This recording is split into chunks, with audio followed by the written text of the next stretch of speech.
That's my job. So I played Fred Space 2 last night, guys. That was Were you spooked? Yeah, because they start you off in a straitjacket and no weapons as you're running out of a fucking hospital. Oh yeah, good times. That's fucking crazy. Yeah, it's like, hey, hope you don't like having friggin' agency because you're about to have fucking nothing. I was gonna say, just wait. I don't want to spoil anything, but there's one part in particular I remember watching, and I was like, "Ooh, this is absolutely horrifying." Kurt, So how Kurt, about it's, that?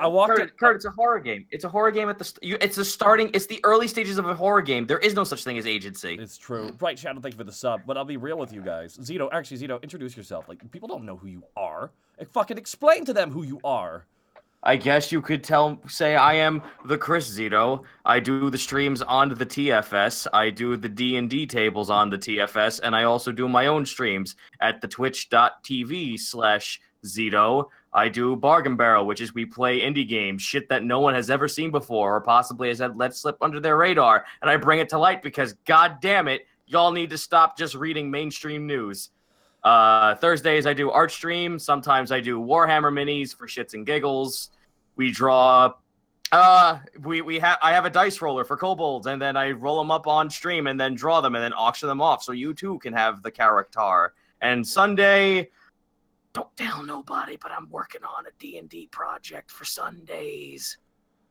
D&D's for nerds. It is. Shut up! Pending Man, thank you for the Twitch Prime sub. Gemini Maxim, thank you for the sub. And Turian Batman O, thank you for the 8-month resub. Woo! One more year. Well, you got 4 more months technically, but that's still fine. Wow, Snake, where do we go with this, Snake? Aside from just introducing yourself, because you are no longer Senile Snake, are you? Well, for the most part, no. You can still find me on Twitter at Senile Snake. But you can find me on Twitch at Distortion Devil, where I have been playing through Rocksmith 2014 Remastered Edition, a program that helps you get better at guitar. Well, program is only somewhat fitting. It's simulator, half game, half program, half simulator, something like that. Yeah, but yeah, we're on day 51 of the 60-day challenge, and that's been frustrating because it's Ubisoft, but what can you do? But yeah, we're almost done with the 60-day challenge. Thank you for choosing Uplay. Don't you love that statement? Isn't it a fun statement to read? Hello, I'm Pierre Guillemot. I can't wait for you to play fun experiences, and you had play all our video games on the Uplay. For real fast here from 321 Gmail, thank you for the gifting that sub to Sombraria, which is a strong name. And Thornton 2017, 3,000 bits. You guys are great. And they're about to bring up rules, Nadine. Should I read the rules? Huh? They're saying something about one of the characters' rules. What? They're saying something that someone can do something. I don't. You were very firm about reading off rules, though. I want to make sure that. Reading out rules. No, you mentioned you don't want me reading off what the chat says about rules. I'm dumb. Okay. Don't. Yeah, there's Thornton, that's simple. Thornton. Oh, I was super confused. I was just like, is there a character that I had to talk about? Thornton, thank you so much for the 3,000 bits, though. But thank you so much. No, people are like posting stats or things like that in chat. Then no, we're playing a game. Like we're in the moment. It's in regards to Panic, though, nonetheless. And 321G, thank you for gifting that the sub to Thornton. Codename Chaz, thank you for the 1,000 bits. Birthday is a doodly D, 1,000 bits. Hey. Codename Chaz, thank you so much. A Man Among Men, 2,000 bits. Happy anniversary. Found you guys on complete accident and haven't regretted it yet. We were accidental, but you said you loved Mom. A Man Among Men, thank you so much for the 2,000 bits. Yep. Was that dark? That was the best self-and I've ever heard in my life. Self what? That's the self yes and. Thank you. Really, it's the best, really. Yeah, it's the best I've ever heard. Oh. What do you say to that? Thank you. You're welcome.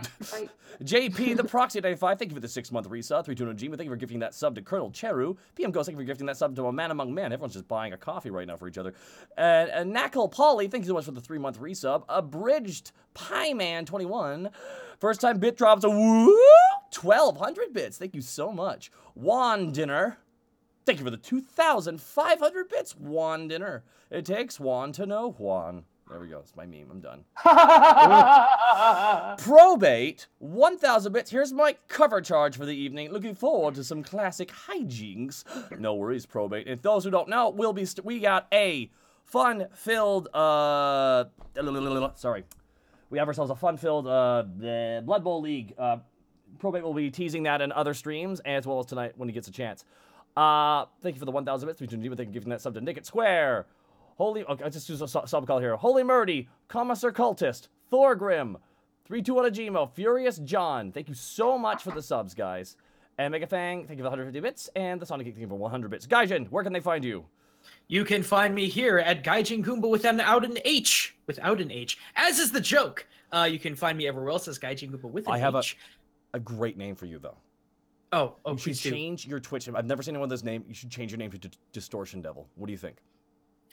I was thinking Chaotic Chestnut, but no, Distortion Devil. That's How many H's are in Distortion Devil, though? That's real fast. That's very paramount. You gotta say it like a lisp. It's the Thorfian Devil. Anywho, as far as what I stream, it's kind of a mixed bag. I try to do cute little ninja games every Sunday, and then every Tuesday we head over to the world of Fallout 4 as we join Jack the Electric Cowboy and his failure at being diplomatic. Many stories have already. That's good. But, no, it's bad. Half Dead Gaming, thank you for the 11-month resub. Rain Uzuka, thank you for the 2,000 bits. I don't catch the stream very often. I need your help to celebrate the anniversary.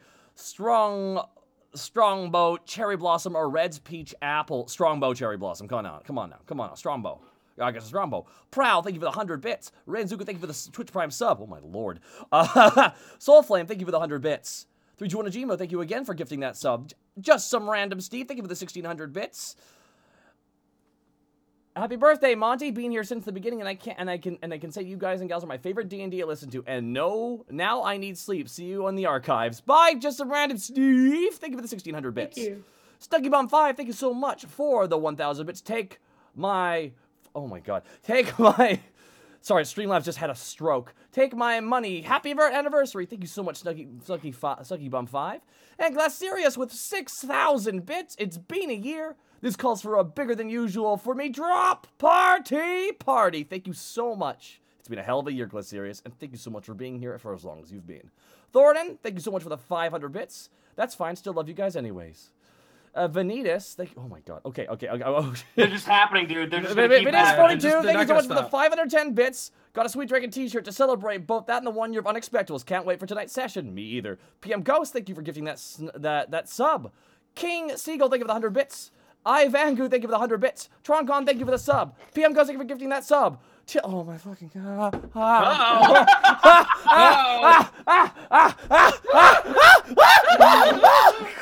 No one can defeat the quad laser. It's too big. Tyler, 1985, thank you so much for the 1,000. It's been a crazy year for me, but you all helped me through it. In addition to catching every Wednesday stream, re-listening to the old episodes from the beginning has been one of the only things to keep me sane. Thank you so much. All right.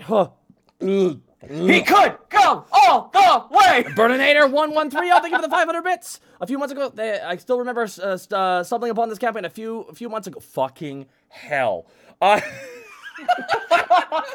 Planeswalker, thank you for the Twitch Prime sub. You have less than 60 seconds. Go. Sir, thank you for the 1,000 bits. Dark Lord Popo for 10,000 bits. Happy birthday, Monty. Happy anniversary again. You guys make my week. Happy birthday. Oh, birthday is a doodly. You Kwan Usagi, thank you for the 1,500 bits. I thought you were going to rip your beautiful hair out for the inspirational video. Almost did. 500 bits from SF Cody. Sorry, I got to skip through some of these. Steve Jonah, thank you for gifting that sub to Nightbot. Do you like my car? Did someone buy that from... Someone bought a sub for Nightbot? Yeah, someone bought a sub for Nightbot. SF Cody, thank you so much again, though, dude. And Warface, thank you for the 5,000 bits. On a more serious note, you guys have rekindled my love for D&D, writing, character creation, a whole lot of creative things I haven't done over the years. Thank you so much. No worries, Warface. Millen Engine, thank you for the 2,345 bits. First stream since I came home yesterday. I had to miss my own session I normally run, but take my bits since I caught you live. PM Ghost, thank you for giving that stuff. Son of a bitch! I'm son of a bitch! Son of a bitch! Gas! I'm going to step on I have to skip. Commissar! Commissar Colton, thank you for the 1,000 bits. Poindexter, thank you for the 200 bits. Martronic, 100, thank you for the 500 bits. Mark Wolf, thank you for the 12 bits.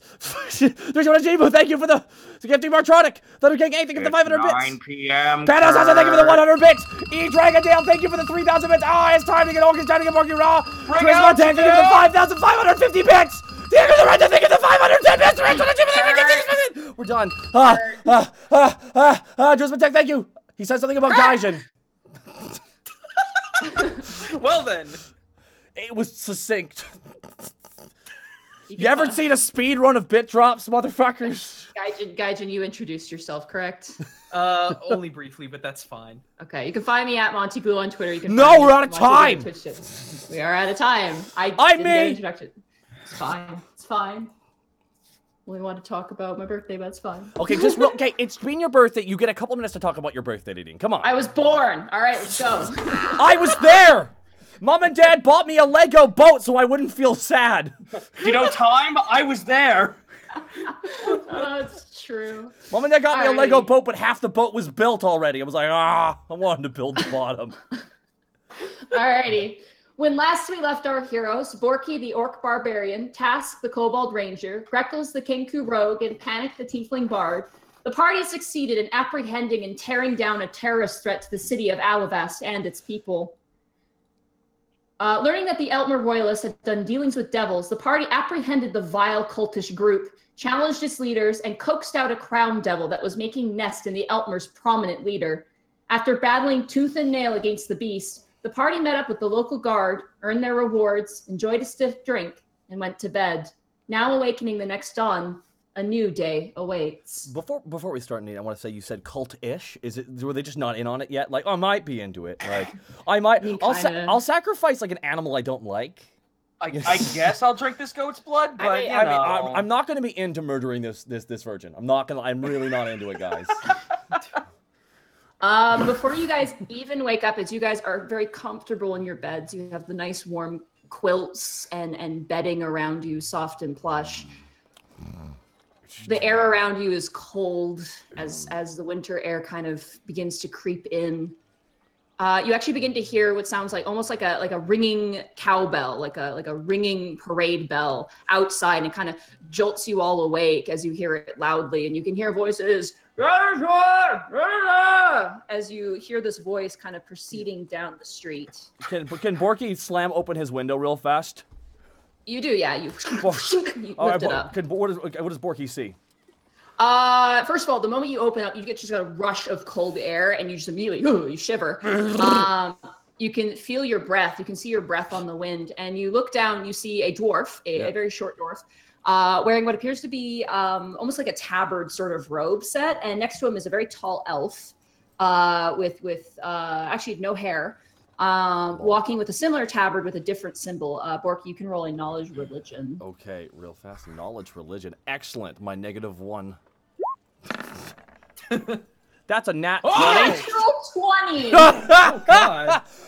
In your sleepy stupor, where you're just completely done with being woken up, you're able to recognize, you just look, the dwarf is wearing a tabard of Uspa, which is the god of storms and weather and the sea.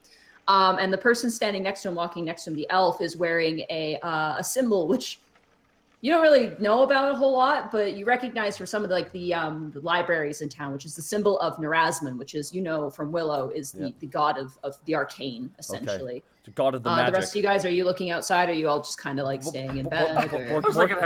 Borky would like to yell. Borky needs to yell something at them. Hey! Would you keep it down? You almost interrupted me when I did my morning ritual. The dwarf looks like this. Hey! Make sure you got everything tied down. Snow's on its way. Was it time to get Orky? Is it time to get Borky yet? I don't know, but you do you. If you got anything outside, you might want to bring it in. Borky just closes the window. Ah! You hear Borky yell. You hear the dwarf yell. Panic, you were actually on the street side if you want to open your window and look as well, or if you just want to look outside. I open my window. You get hit with that same cold air. And you watch as you actually see across the street with Ben, who is the blacksmith, and Big Guy are currently actually grabbing tools and stuff and shoving it inside of their blacksmith shop. They're grabbing things and like shoving them inside as this dwarf is going down the street. It's just like, snow's coming, and like people are like tying things down, people are dragging things in, and then you turn. Do you look outside? Yeah, I guess. Further. Roll a perception check. No, real question. Is Panic wearing a shirt as he opens this, by the way? Just for the artists. The silence says everything. Panic sleeps in the nude. Oh, snap. All right, I need to find my character sheet here real quick. It's right there. It's right. No, not there. There. There we go. Thank you. Not there.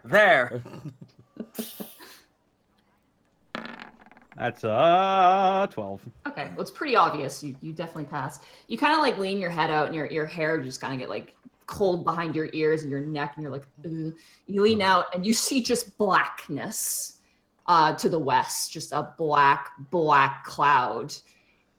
And then you begin to hear this horrendous rumbling from this giant black cloud, and soon it begins to sort of get darker and darker above you all.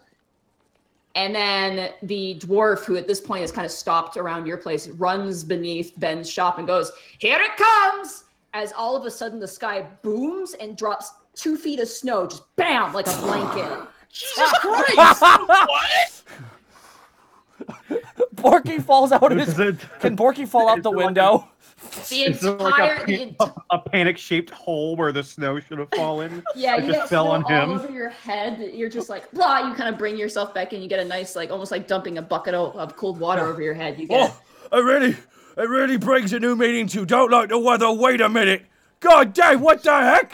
It's supposed to happen slowly. After it does that, it begins to town.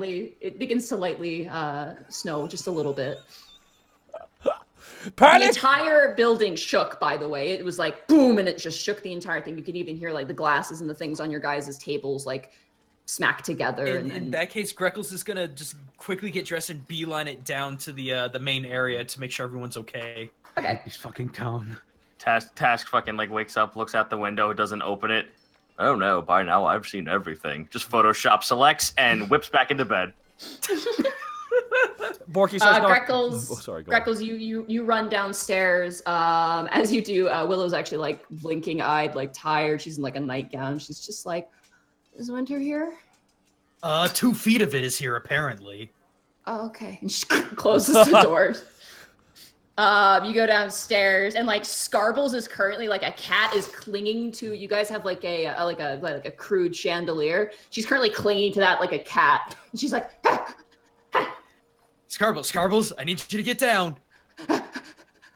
"Catch me!" And she like lets go. Roll a strength check. Actually, I'll say Strength? Yeah. Okay. My worst stat. Oh, natural 20. Oh, You do This like bodes a well. knee slide like a dancer, and then catch her aloft in your talons, and you just drop her on the floor. No, I hang on to her. I'm not that much of an asshole. No. You like gently let her down. Would you say you're like doing that dirty dancing thing where you like do that pose on the chair and like slide off down to the chair? You know? Oh, hell Yeah. Yeah. Because. Okay. What was all that about? I think that was winter. Yeah, it just kind of dropped out of nowhere. I think that's happened before. The guy across the street said it comes in like you wouldn't believe, but it doesn't leave the same way. So, there you go, I guess. I hope the Lewis Strog's okay out there. I think he was standing guard. I'll go check on him in a minute. Have you seen Helga? No, I think she's still sleeping. I'll go check on her though. No. Don't wake her up. We just want to let her get a rest. I'm gonna go check on Lewis Strog. It looks like hey, Greckles. What?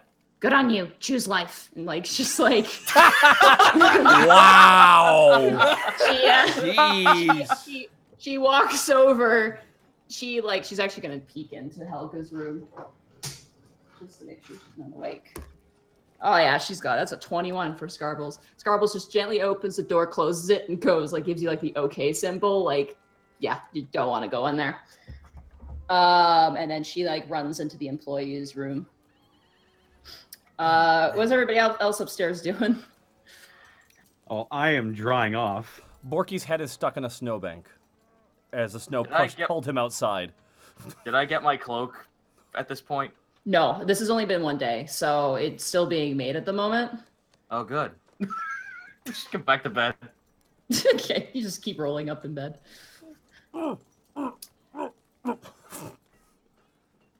Greckles, you head outside? Yeah, to go check on Lewistrog, if he's even there. You walk outside and you just see a mound of snow on the ground, and just slowly, Lewistrog gets up. You okay? Yes, I'm fine. Do you want a jacket or maybe some hot cocoa? Hot cocoa? You've never had hot cocoa? No. Huh. Where's Borky at? Like, would he... Borky's like on the roof, I think. Like his torso is out of the roof currently. He's kind of Gmod flailing right now, actually. He turned off no clip when he was halfway through the wall. I'm okay. I do not need a cloak nor your cocoa, as you call it. Are you sure? It's one of the best things ever this time of year. There's like a moment of tension. Roll an insight check. Yeehaw! I'm actually expecting that now. Ooh, 20. Okay. You get the sense he's feeling uncomfortable because he probably can't have it. Right. All right, well, just let us know if you need anything, okay?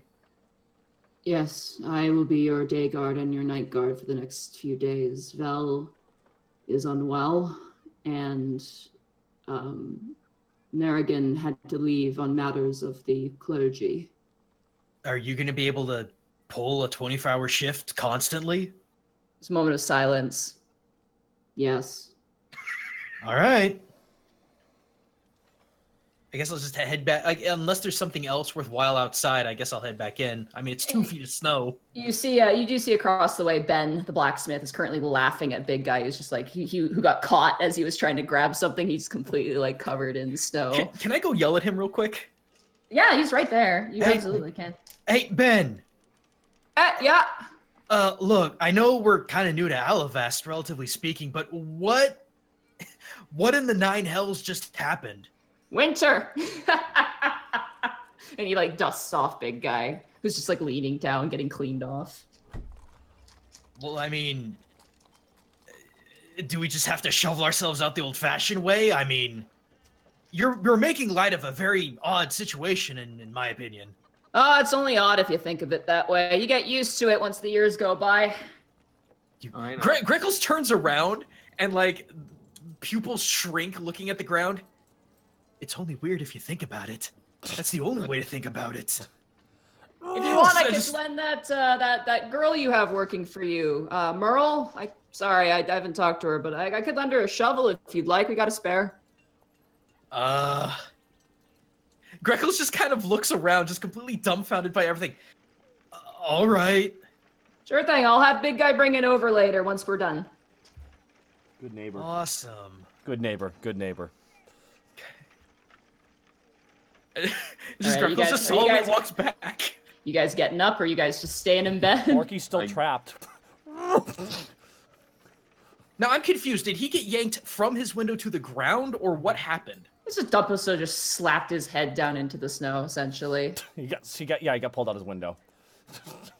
Do I see the poor boy struggling? You do, yeah. It's hilarious.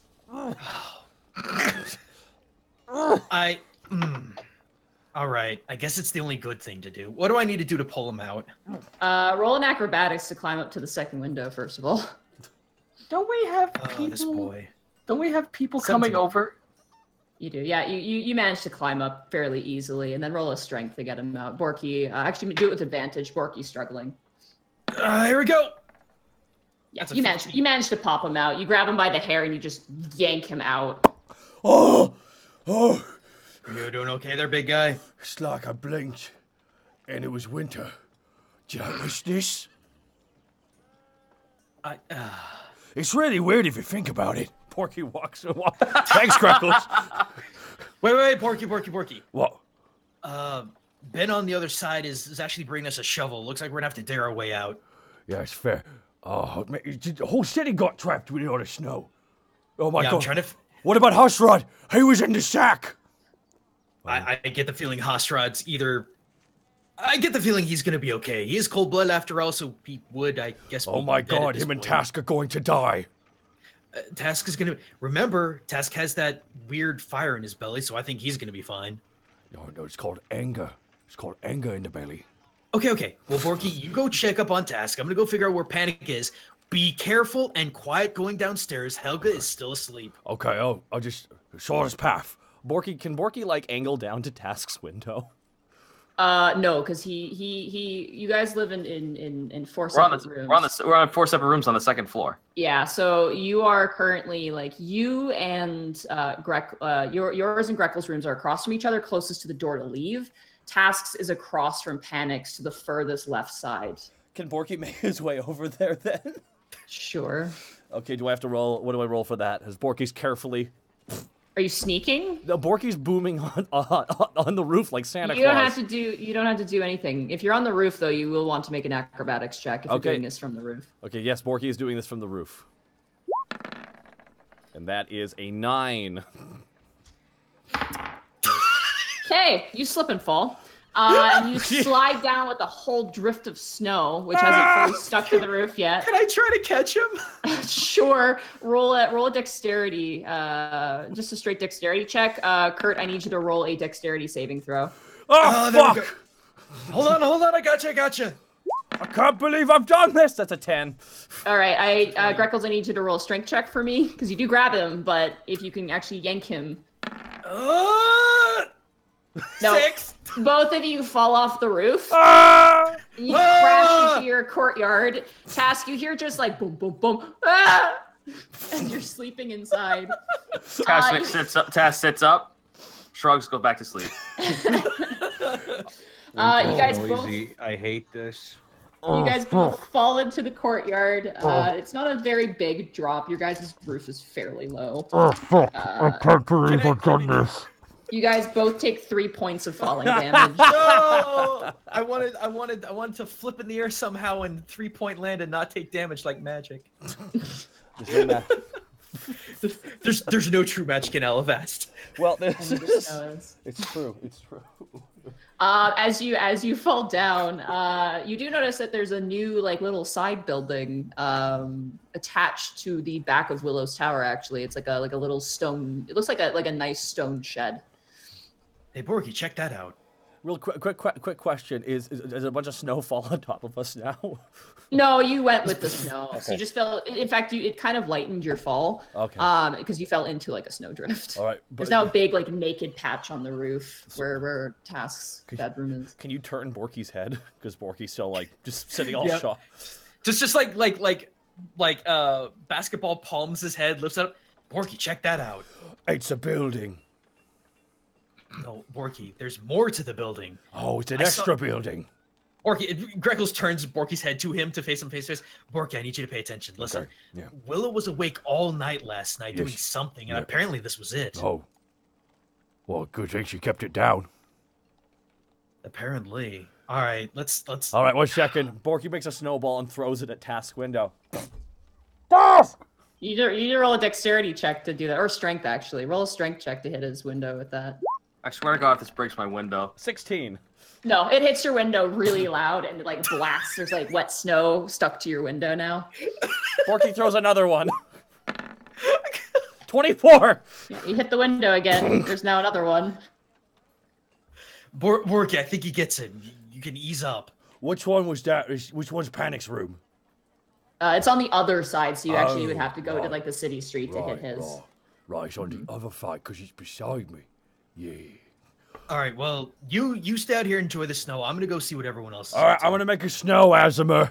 Borky falls backwards and starts making a snow azimuth.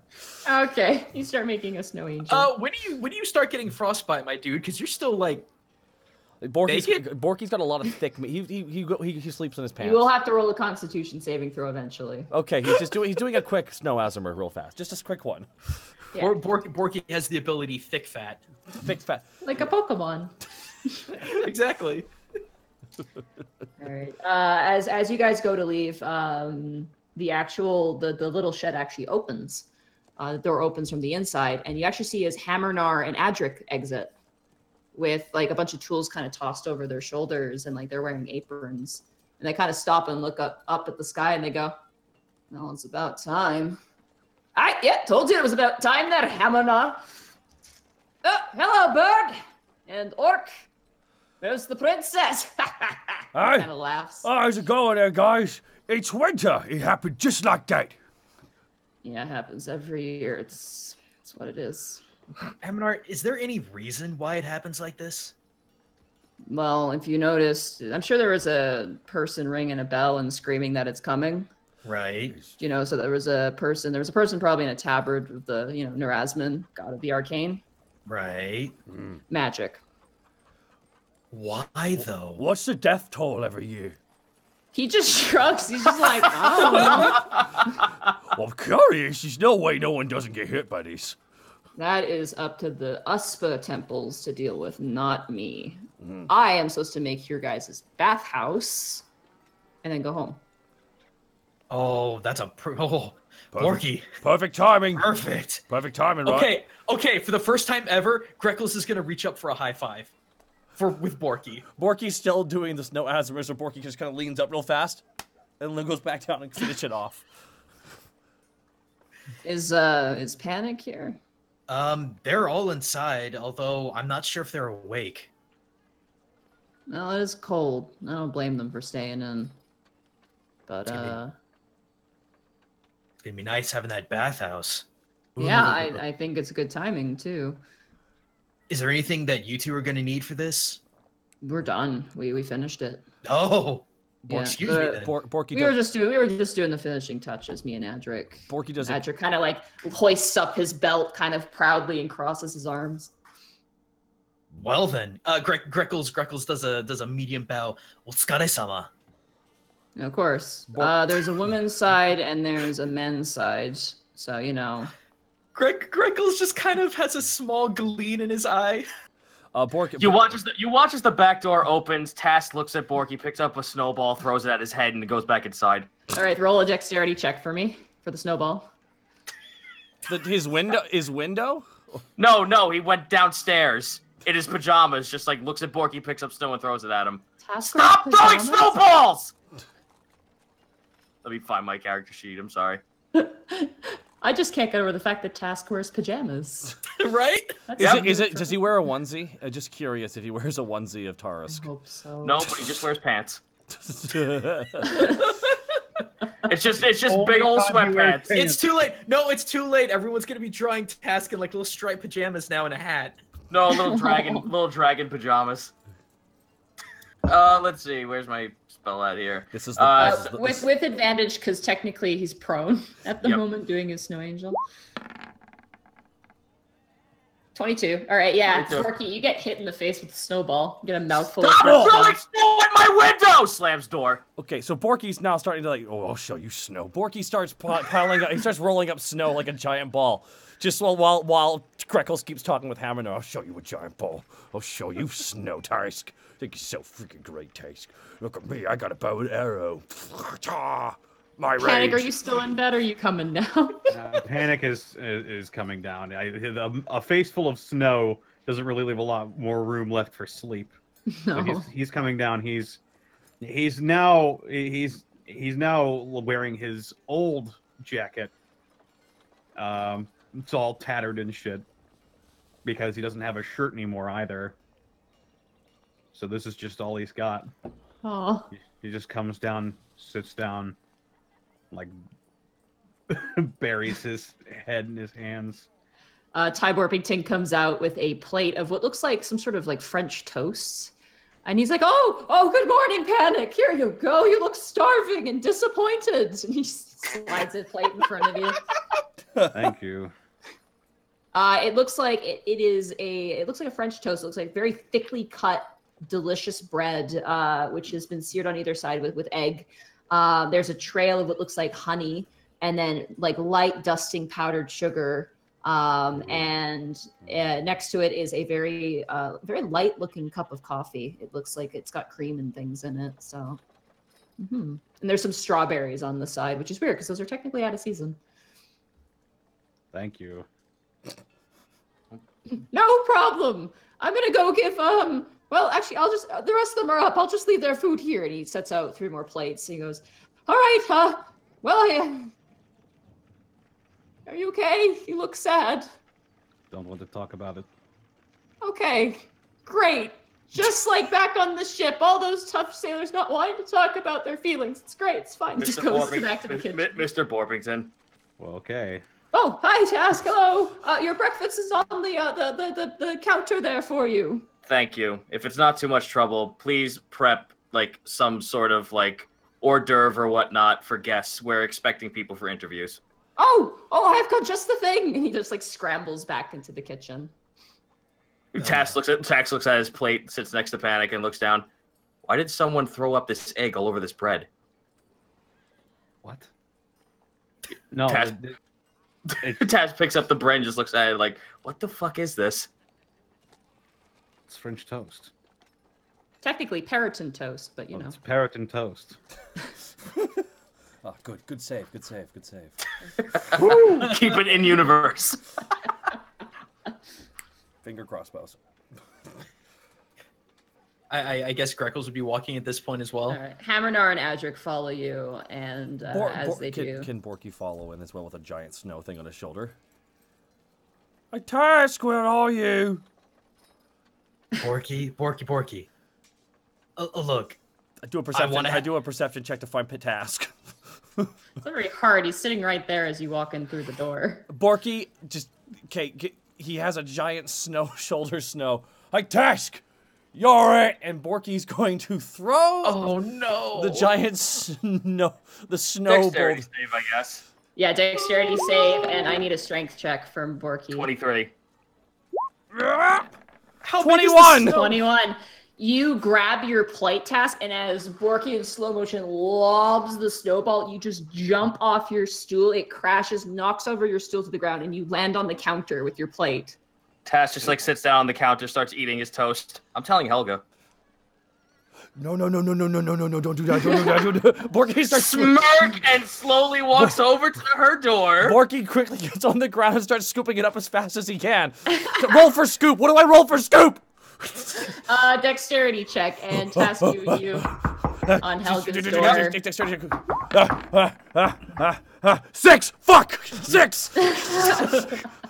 You hear like a groaning noise, Task, and I hear the sound of heavy footfalls as Helga opens the door. She's wearing like a pink a sleeping gown, and like she's got like cream on her face, and like she like pulls off a cucumber off her face, and she looks really tired. She goes, "What do you want?" Task just leans back and holds his hand out to Borky with snow all over the floor. It was an accident. You do realize now that Meryl has to clean this up. Oh, that's fine then. Borky sits down. I'd like breakfast. Thank you. Oh, it's right there. Greckles is actually gonna go sit next to Panic while all this insanity takes place. All right, Helga like looks down to Task and goes, "I need time. I'll be out later." And she closes the door. That's okay. Go ahead. Hammernar comes in and he actually like walks over to you, Panic, as well. Hey. Does he like walk into the scene like David Bowie crotch first? Like just hello. He's like he's got his hand out on the counter, and he's like leaning on the one hand on the counter. The other hand's on his hip as he's looking down at you. Hello, I'm Hamanal. Hello. So he just I guess you were here. completed. Yeah, I was about to say, I guess you're just here for the bathhouse? Yep. You make it sound like a bad thing, like I forgot you. No, it's just got a lot on my mind. Is it finished? It is all done. Oh, thank goodness. The water though, and he pulls out like a sheet of paper, which just looks like kind of like an outline of what he did, sort of like a bill almost. He goes, Your water currently is a tethered water weird, essentially. It's kind of a new thing.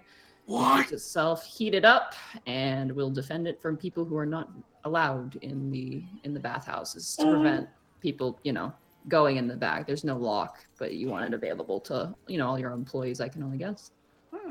Oh my god, we have a living water weird as our fucking bathhouse? That's so weird! That's pretty weird. Well, I heard it's a Northlander thing. It's like he starts flipping through like the paper. He goes, it was made by a guy called Nicholas Kimber. It's old. Wait. Old, yeah. Wait, time out, because I've just now looked this up. We have a water elemental guarding the bathhouse. Well, it's not gonna like it is the bath. Yeah, it's just water. Don't worry about it. I have a question. Sorry, I have a question real fast, actually. If that's okay, if I ask it. Borky's so like, there's a wall in between the guys and the girls, right? There's a big giant bath. Yeah. Big circle bath, and then there is a divider between the two. The water can come. How high is the divider? It is about 10 feet high or so. That's good. Can we maybe put like barbed wire on top of it? Because of Borky just kind of gestures a little bit to Greckles. What does that mean? No, to keep the girls away from you because you're sexy. Smacks him on the head. I mean, you could get a curtain for additional AC if you'd like. We could install a curtain, but barbed wire, I don't think we would be permitted to put that in that bathhouse. Okay. I don't think we need it. Don't sense any problems between the employees and yeah. Fair enough. But no, it's nice down there. You got towels too. If you have a maid, then they can clean the towels for you. I hope with a place this big, you have multiple maids. Dear Lord, but yeah. We're soon to get another one, a new guard, new maid, and new servitor in a few moments. Sounds good. I noticed some little dragons flying into your little roost there, so I might have that information for you. Unless Adric, do you have that? He goes, "Oh, actually, I got that for you right here." I really hope we didn't lose any in the snow. Ah, no. Those little buggers are really strong. He goes digging through his bag and he pulls out a bunch of sheets of paper. If you guys go under found documents, I will make them all available for you. Oh boy. Oh boy. Okay, where is it under found documents? It's under found documents. All the way at the top. Oh. You're a bit late to hire some folks, Most people are hired before the snow actually hits, so you have a few applications, but Ooh. Well, we're all saving the world again. Aye, good business that is. Anyway, Amador, you should go. You got some meeting with Lady Isla. And he goes, yeah, I do. She just got back last night. So. How did that go? Yeah, we heard lots about that. It was crazy. At this point, all the Hoketh clerics, paladins, and worshippers, and otherwise, besides the ones who maintain the temples, on a sort of mundane level, they're all kind of widespread at the moment trying to find that artifact, but that is none of my business. Mm-hmm. Lady Isla came back, had a bit of a tussle with what appeared to be some sort of, ghost of some kind. Mm-hmm. And her, I don't know if she's even upset. I mean, she seems like herself, so... He just shrugs. I deal with dwarves. I don't do the magic and the weather and ghosts. Yeah, that's fair. Well, it's none of my business. Hammernar, really quick. Could we possibly order custom curtains for gold? No. Greckles just slouches down a little bit, slightly sad. The only way you can buy things to upgrade your building is with Alabastian credits. I'll get back to you on that. Hey, if you ever want an order, just mail one out. We can get it done for you as long as you have the credits for it. Anyway, Panic. Romantion another time. I think it'd be fun. Yeah. Come on, wake up. And Hammernar turns and like begins to leave with Adric. They open the door and they leave. So Panic was up. You seem less than fastidious. I don't want to talk about it. And he's in tattered clothes, right? Yeah, he is. He doesn't have anything else really. Hold on one second. Greckles is gonna run back to his room. Panic's gonna eat his French toast, preparing to immediately go utilize the new bath facilities as soon as he's finished. But he'll wait for Greckles. As you guys are actually eating your thing, Greckles, what do you come back downstairs with? I come back downstairs with the robe that Panic had made me. Oh, the yukata. Yeah, the yukata. I bring back down the yukata, like very, very gently across both my arms. You're gonna need this if you're gonna go hit the bathhouse. Panic holds it, and he's like, "Well, yeah, but one problem." And Panic puts it on, and he shows that it's much smaller than it was because he cut it to Greckle's size. Oh, I guess that would be a problem. Oh, it's the thought that counts. I'll be fine. But that dragon throat. All right, well, let's go open that. I'm gonna go open that door. Okay, you go to the front door. You open the two doors, and you don't see the employees that applied. You actually see Doros currently leaning over in your awning. I just imagine it's just the chest of Doros. You see Doros leaning over. You see what looks like a man in a tabard as well, with a sword at his side, and you see a man in robes, which you all recognize actually. At the food festival, he was a judge there. His name is Redmond Bell. And anyone who wants to roll knowledge history can do so. Let's go. That's an 11. That's a 15. 16. All right, Borky, do you want to try? No, Borky's still eating. He's chowing through all them. Sitting in snow in the middle of the floor while eating. Task and Panic, you recognize this man. This man is the ambassador to the Silver King. This man is the Alavastian representative of the current country of Eltmer. And he's wearing very nice robes. And you open the door to him, and he looks down to you and goes, "May I enter?" Yes, by all means, come on in. Excellent, thank you. And he turns to Doris and goes, "You don't need to guide me any longer. I think I can find my way back. Thank you so much, Captain." What was his name? Redmond. Redmond. Oh yeah. Redmond Bell, I believe is his Got name. it. I hope I remembered that right. Sorry about that. Task will wait for the other two gentlemen to walk past, look over to Doros. I'm sure you're just wanting to. Yeah, I'm sure you want to see Willow as well, right? He shakes his head like no, and then slowly like nods like yeah, and he kind of makes his yeah, he waves him in. Doris. Doris stops, looks at you. Be careful. She just went to bed. He kind of looks a little scared, contemplates the risk, gives you a nod, stops, looks to the breakfast, and then looks to you and kind of like is like, "Food? Where food?" Well, we did have food for other guests, but if you wish to have some portion of it, go ahead. He gives a thumbs up and goes into the kitchen. You hear Ty go, "Ah! Oh, it's you." And eventually Doris comes out with a plate of food for potentially Willow. And he kind of goes. Task will usher the other gentleman to a table. Gentlemen? Yeah, Redmond enters. The man at his side you recognize as it looks like maybe some sort of like soldier of Eltmer of some kind. He's very, very young looking man. They both enter. And they do sit. How was the snow? Where'd you stay?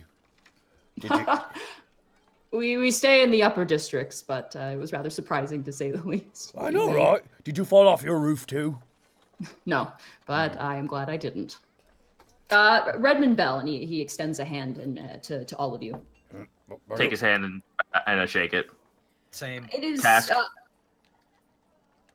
A task. You have a task for me. No, that is my name. Oh, I see. What an interesting name. A pleasure to meet you. Yes, you as well. Greckles, pleasure to meet you as well. Sorry, Bulky. Just leans over Task. He's a little hesitant to shake your hand, but he does shake your hand. He's just like, Come on, I'm not gonna bite. And yourself. Point is he? Yeah, Does he mean Yeah, Panic. he's looking panic. panic? Pleasure to meet you. I wish I had some sort of reward for you, given what I've heard you've done for the people of Eltmer.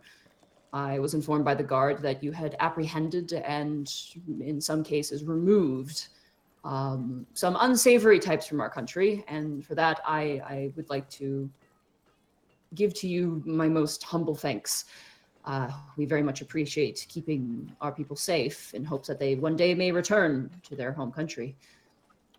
Indeed. Well, we are regretful to say that there was one other demon that escaped our grasp, so unfortunately there is one probably still traipsing about. In our defense, though, it's invisible. Yes, the creature could turn invisible. However, we did exercise whatever was underneath the building. And no, we most didn't. importantly- We killed him. You didn't exercise. Barky, that's what it means. Oh, really? Man, we exercised so many people. Greckles just slightly pats him on the head. Don't fucking Most do that. importantly, though, I'd like to thank you for getting people out of there safely. Gods forbid what may have happened had you not come. But yes, the Silver King, as well as myself, extend our humblest of thanks. Additionally, though, as much as it was already going to happen, I did perhaps hurry along the write-off on your concerning criminal record, but nonetheless, I did add my signature to that to ensure that it was processed post-haste. Respectfully, of course. Much obliged. Certainly. If you ever are in need of an ally, you are happily welcome in Eltmer, under the rule of the Silver King. And if you ever need extra work, I'm sure you can find us here. Additionally, though you've already done so much for me, I do ask, it has come to my attention that you may have some refugees from such a country. Perhaps speak to them and let them know that it is safe to return now. The country has become healthy and it is growing. We are putting our best efforts forward and we hope that people do return. How many people left, exactly? No, he kind of scratches the back of his neck. We do Like- not have, obviously, the same numbers, given that many died as well. Like a lot, a little, a fair amount, a concerning amount. A fair amount, not a concerning amount. by Okay, no means, okay. no. But enough farmers and enough educators that we would like them back. People of expertise, politicians, people who know the history as well. We would like to return. Women as well. We would very much like to return, given that the current balance between men and women is a little bit more skewed. Complete sausage fest over there, eh? Well, Anyway, Ambassador Bell, I think I might speak for all of us too when I say it would be an honor if we could meet the Silver King at some point. You perhaps may have a chance, though that is not for me to say. With respect, and I do trust you, but the Silver King has been considering a visit to Alavas, given the nature of the dragon cultist now residing to the north. It does bring him a great deal of concern, as well as he wouldn't mind, talking politics for the most part. We do want our people to return, and in the same sense, the people of Alavas need a little bit of extra help with some threats at the moment. So time will tell, but perhaps. No. speaking, when he says dragon cult, Task goes, "Oh, please pardon me 1 second," checking on Tara Scout in the front. Oh, He's fine. He's in his doghouse. He's very happy. Greckles, to everyone, if I remember this correctly, like the guy we killed, that we exercised, he says something about a prince or something. Should we tell them that?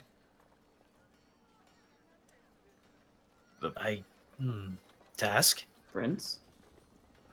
Yeah, like Borky explained. Oh, there was the guy. He was the one that the demon came out of, right? And he's like, demon came out. And he's all like, "Rah! Rah!"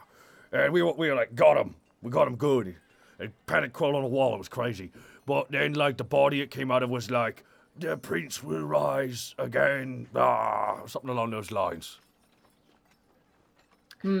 Is that any valuable information to you? It is. We are aware that some people may have slipped through our grasp, though I do not know the details to that. The Silver King does protect some information for the most part, but hearing that does help us. Though at the same time, the particular nature of these ex-Eltmer politicians tends to lie in grasping at straws, if I were to say anything. Yeah, the reason I mention it is because, like, when you're dying, you're like, all right, I'm dead. Got my last thing to say, and I'm going to say something chilling. He could have been like, I was always amazing at washing dishes, or I was always great at that. And he said, there is a prince, and he's coming back. And I mean, like, on the up and up, you guys seem okay, so just figured we pass that information along that there may or may not be a princess alive. We definitely appreciate that information. No worries, no worries. In regards to your request for seeking others from your country, if there are those that are in our employment, we will pass that information along. However, that is of their choosing, should they wish to leave. Yes, absolutely. We do not want to force anyone back. That would seem as cruel as the leaders who once ruled the country. We do want to appeal to them, though.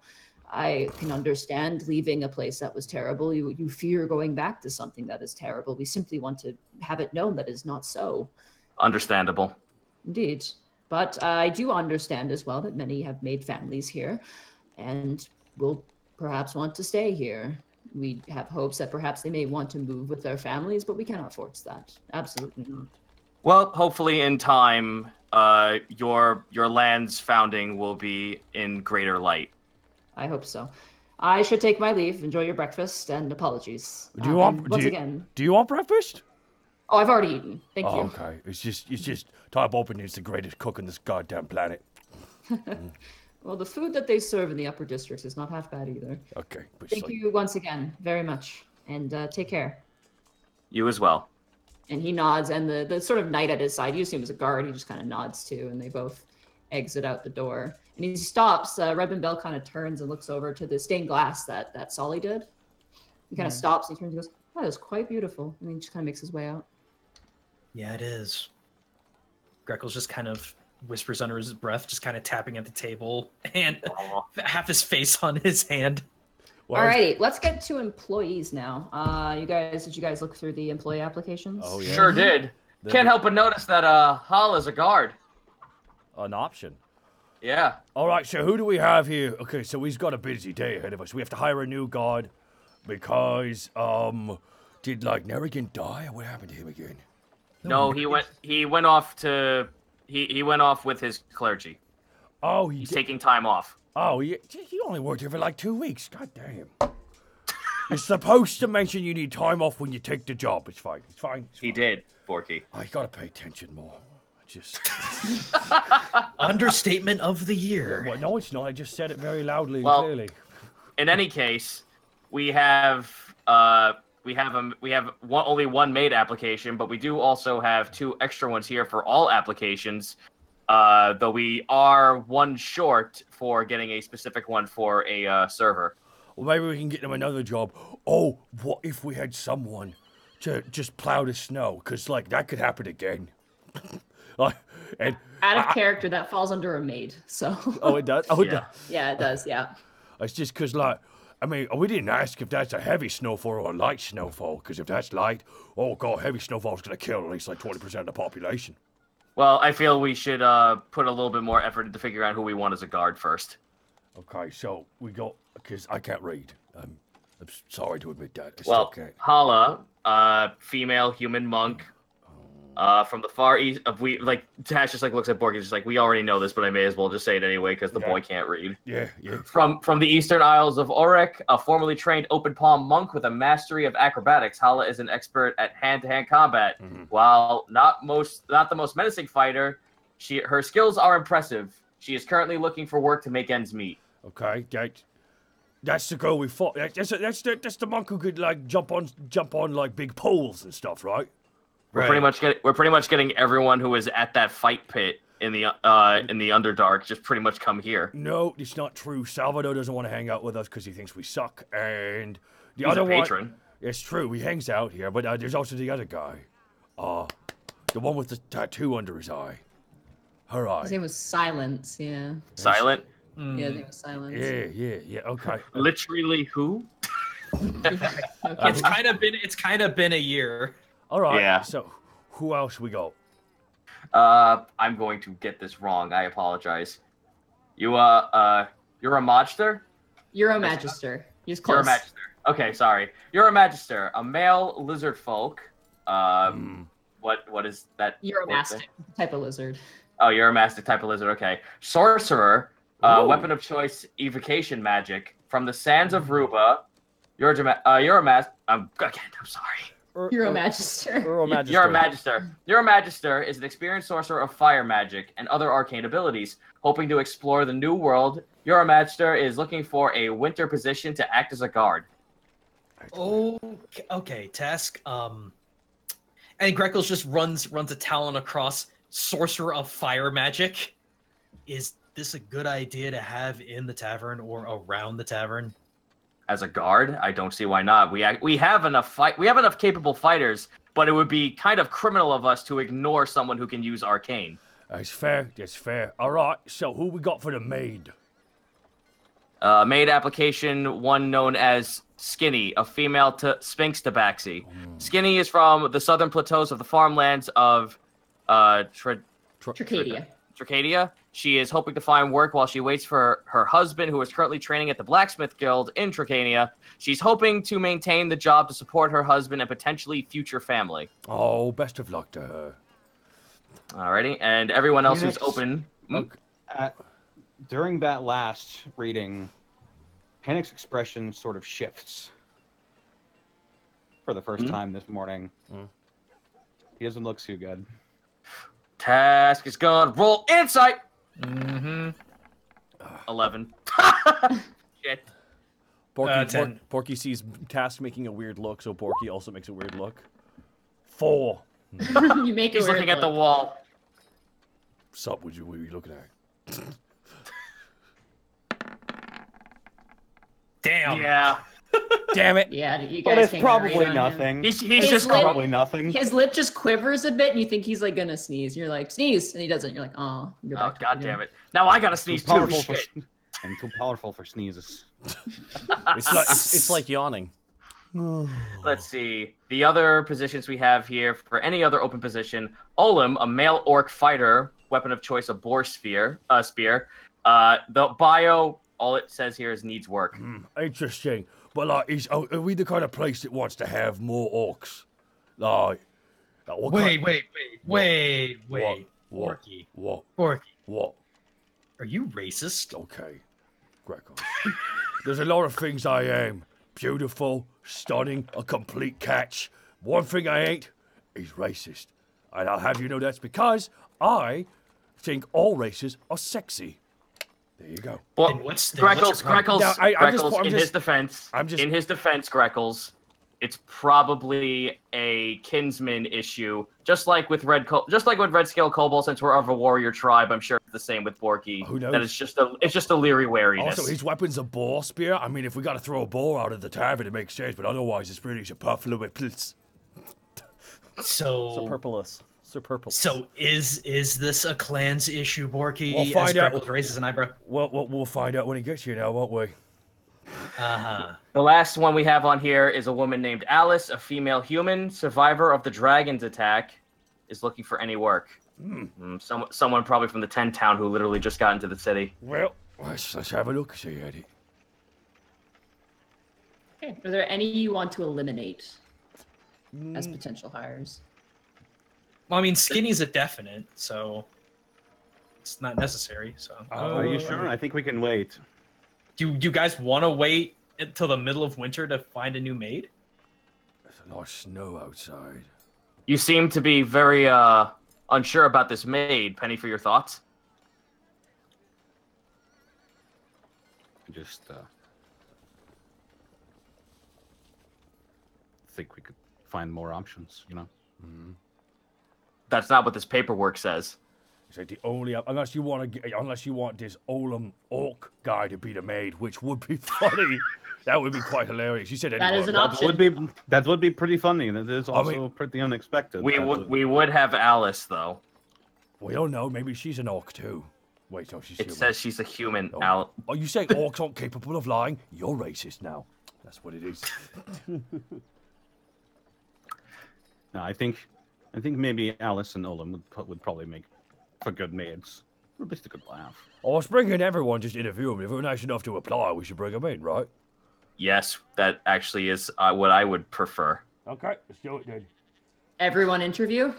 Well, what about the guards option? Again, while we do know who Hala is and we know what her abilities are, again, while we do have a lot of people with martial prowess, we also could probably use someone who has a little bit more arcane prowess. The only problem is that this lizard folk is only here for a winter position. Will they stay longer? I mean, at that point, Snarragate should be back, right? Well, the other issue is how stable is this lizard folk? Well, that's why we're going to have this interview in the first place. So yes, we probably should have all of them. Though, for the sake of the fact of not being biased, I say we should have Hala come in last. Yeah, that's good. Good idea. Okay, so you want Hala to come in last? Yes. Okay. Is there a particular order, regardless with the other? The only thing I'd say I'd want to start with the lizard folk. Okay. Yeah, let's out of character. Do we want to do Ujo Magister, Olam, and Ujo Magister? I'm preparing I'm preparing for Orky pronouncing it that way. Sorry. Let's get Skinny in second because she has the most in her bio. Okay. Mm-hmm.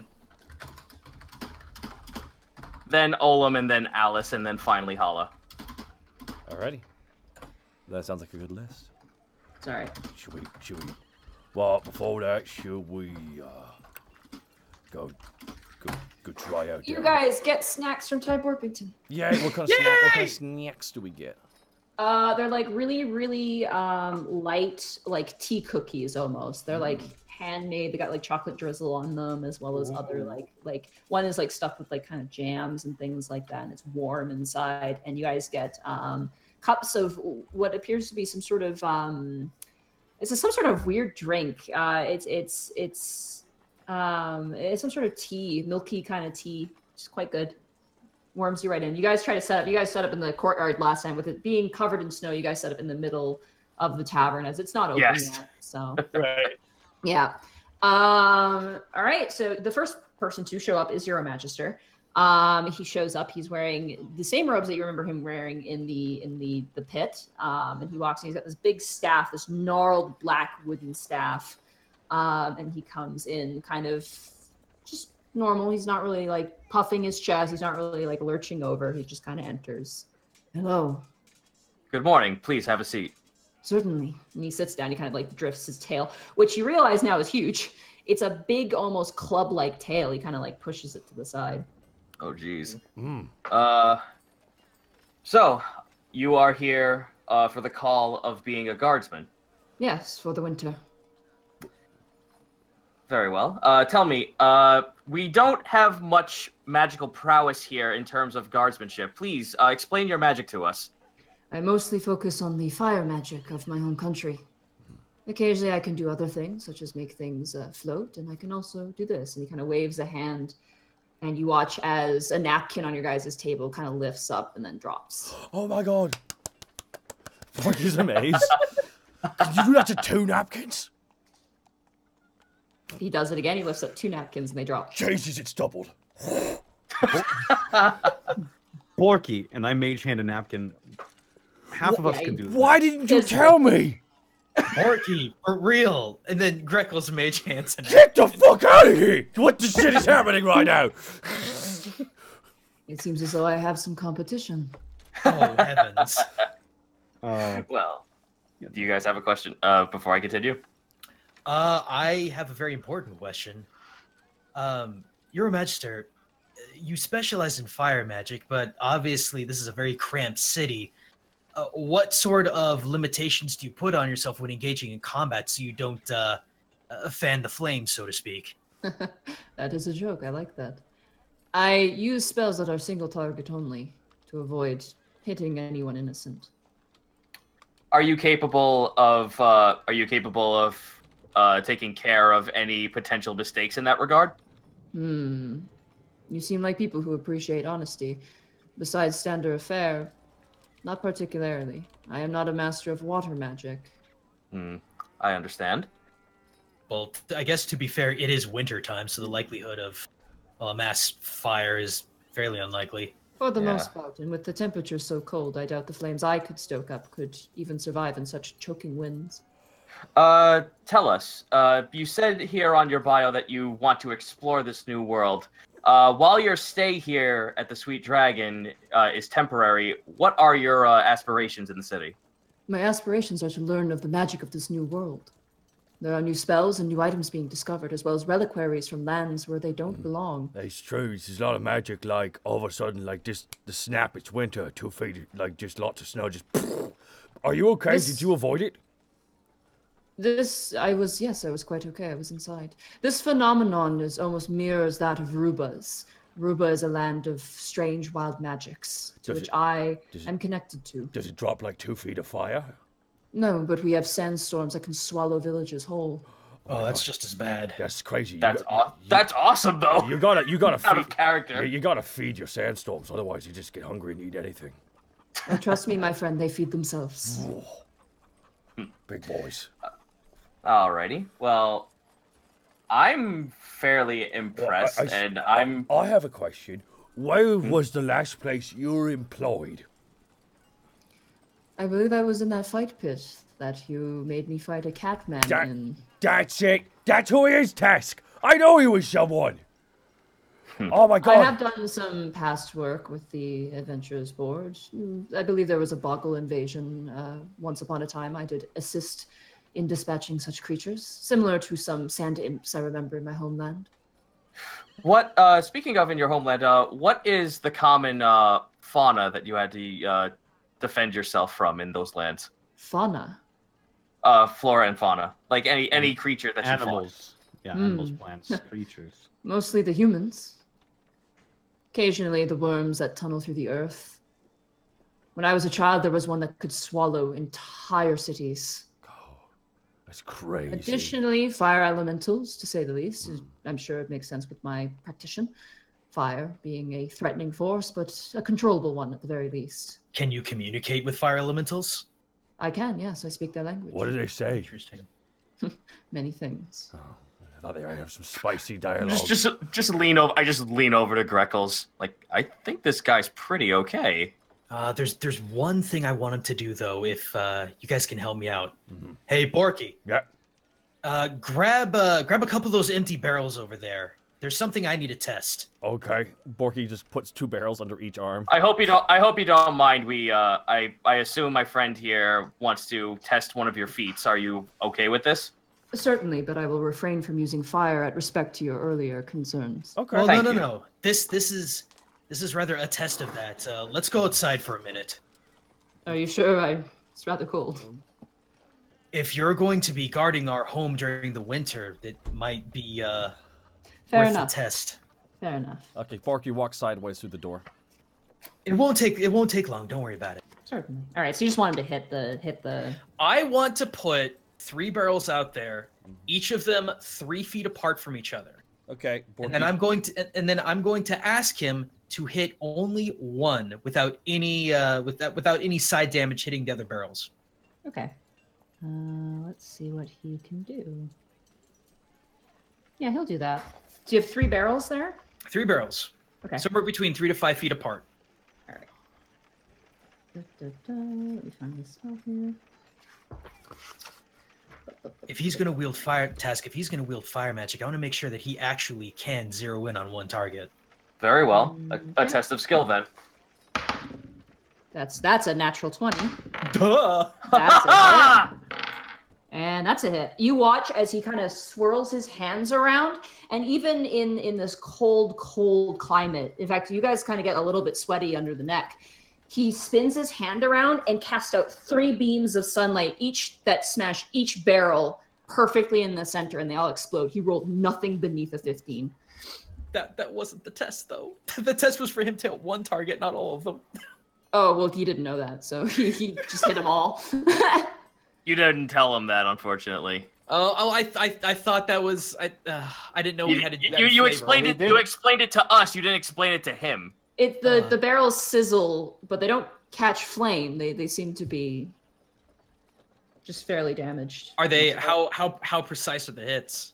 Perfect, right in the center. One even like just completely eviscerates the barrel, and there's no damage to anything else nearby. All right. Well, I mean, either way, that was the test, so not bad. Thank you.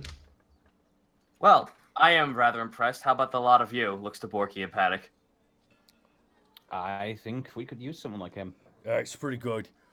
Though, I'm curious. Yes. How much fire can you shoot?